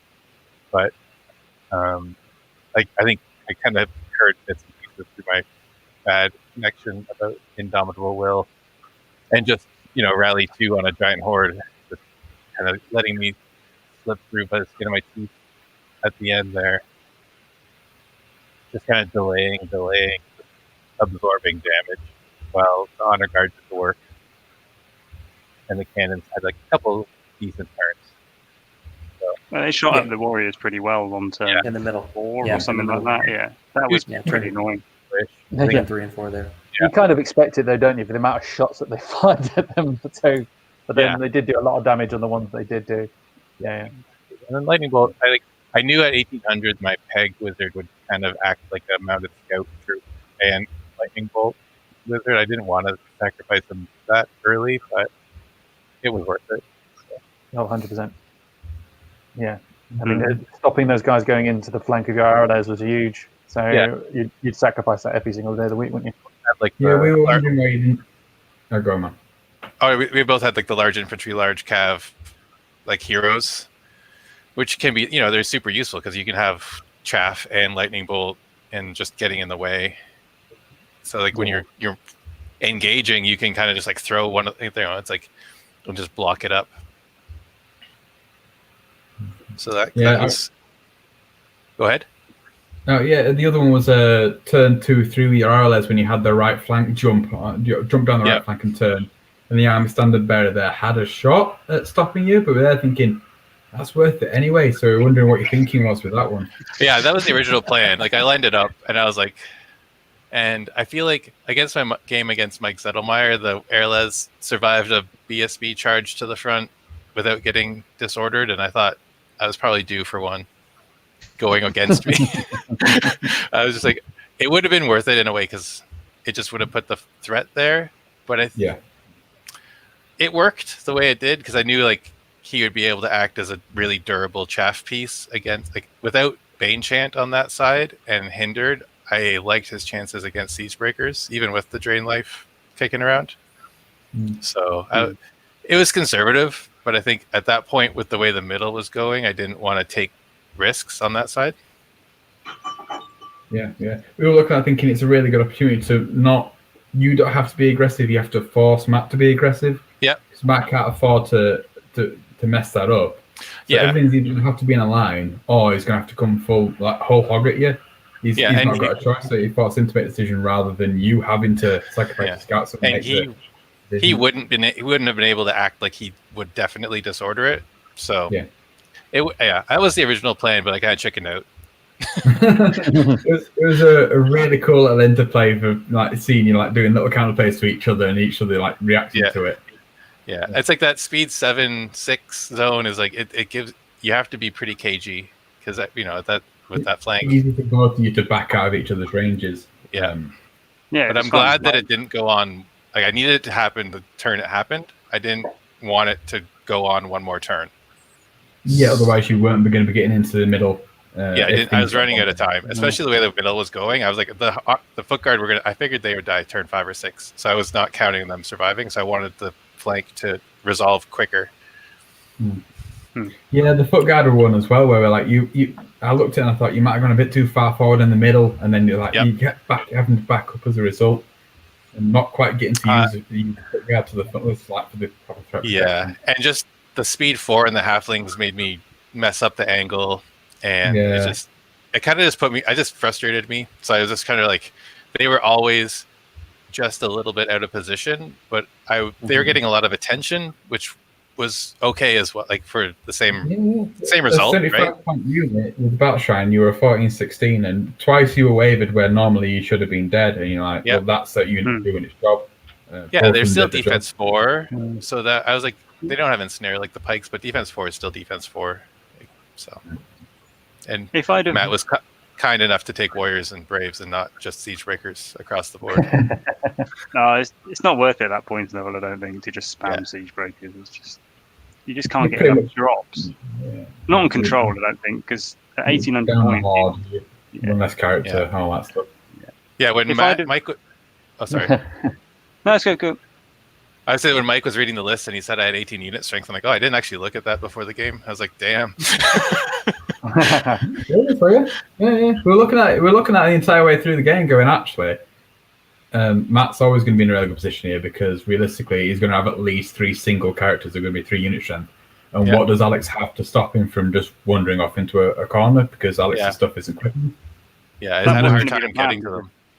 Yeah, I was just going to sit around and hide from the cannons and just use my unit strength to claim quarters and then run into other ones at the end. But with the cannons shooting all the time, I just didn't think it was going to be worth it. Yeah, but, and they did, with the cannons not doing anything, turn 1 and 2, I didn't have the chance to shoot at the characters like turns 4, 5, and 6 kind of thing. Yeah. Right. But on the flip side, when they did shoot, all that damage which they should have spaced out, and you had the heal to deal with early on. It happened at once, and you had no chance. Like you looked at 9 damage, and think, is it worth risking a heal? If I get 2 on it, and then they just shoot me off anyway, what's the point? I've wasted a turn. Yeah. So it was kind of your first 2 turns sucked. Yeah. Actually, when it happened bad, and it really did. It made a difference. Yeah. It worked out well, actually, in the end. If I hadn't put Cuzlo on the left hand side, did that impact where you put your Duke? No. I was gonna let Cuzlo do his thing. I was gonna put the Duke with the honor guard just because I only had 2 inspiring sources. Because I was gonna chuck him on the right hand side. I'd have taken I was expecting that. Put arrows in the middle and just gone straight down the middle, turned around. All right, deal with it now. Yeah. You can't because you're too slow. So that's kind of like using the peg in the middle as like a chaff piece, one left or right, and for shooting left or right. Did you add up your final score, Alex? Not yet. I think I got 4 on the control, like on the scenario. I didn't add up the 4-2, and you had 1,230 kill points in the end. Unfortunately, Matt, you started off really well, but ended with 515. Yeah. I didn't kill either honor guard. Killed all the cheap stuff. Half his points, right? Yeah. You got those 550 really early on. Yeah. And then just decided that you were done. Yeah. You can take one bit of solitude. Your nerve rolls were low. You ended up with like 6.5 on average nerve roll, whereas if somehow Alex has prayed some dice god somewhere because he's ended up with an average of 8. Right? So exactly. You got dice. The dice don't lie. Yeah. Those blood sacrifices pay off in the end, guys. Even without indomitable will, though. Yeah. So that should be enough points to put Alex in first place going into round 6. So you will almost certainly be playing Stephen Devonish unless the pairings do something really weird. We were 3-4 last in the summer, so that's cool. Awesome.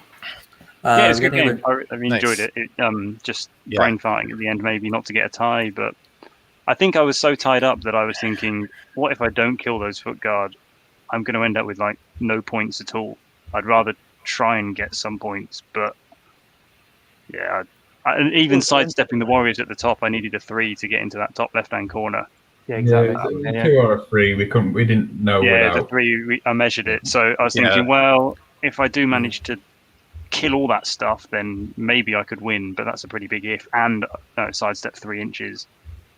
I'd look back at it and just see what it looks again, because it's one of those things, isn't it? You overthink it, you get yourself into a decision, and then it's hard to see beyond that. So it's very easy to do the game without the pressure. Yeah. Turn 5 and 6 in control are always a bit of a, you get smoke pouring out of your ears. Thinking so they're hard. just awful. I hate it. Yeah. I was kicking myself even after. Yeah, I didn't pivot my Duke quite enough at the when I moved him up, and I'm like, well, now he can't really see anything, even if Matt does go into the middle. So it was just yeah. It was a very well played game from both guys. We were talking, we got through 4 or 5 turns into the game, and we're like, this has been a really good game. It's just been good movement and good positioning, and a couple of spicy dice rolls like here and there, but for the most part, it was a game about maneuvering and positioning more than rolling dice. So it's always good to see that. So thanks. It was an excellent game to watch. Congrats to Alex on the win, and good luck to both of you in the remaining round of the tournament. I believe the round ends this Sunday, so we should have final round pairings Monday-ish, and we'll try to select some of the top matches to stream for you for the last couple of weeks of this tournament here. So, Elliott's muted because he's talking to someone else. That's okay. Thought Elliott was going to correct me on something he related there. Usually happens, so yeah, that's fair enough. Yeah. He tries to correct people. Yep. So I'd like to thank Tom and John and Elliott for hanging out with me and talking through the game. Appreciate it. Thanks, guys. Always great to have you here. And again, thanks to Alex and Matt for letting us watch a game. And thanks to everybody at home for watching. We hope you've enjoyed it. As I said, we'll be back probably towards the middle or end of next week with a match or 2 from round 6. We'll get those scheduled as quickly as we can. Make sure to subscribe to us on YouTube, and you'll get slightly earlier notice than 24 hours on when the matches get scheduled for. Other than that, thanks again, everybody. I'm your host, Mike Atkins, saying you stay safe out there, and we will see you next time on Dash 28 Live. Bye, everybody. Bye.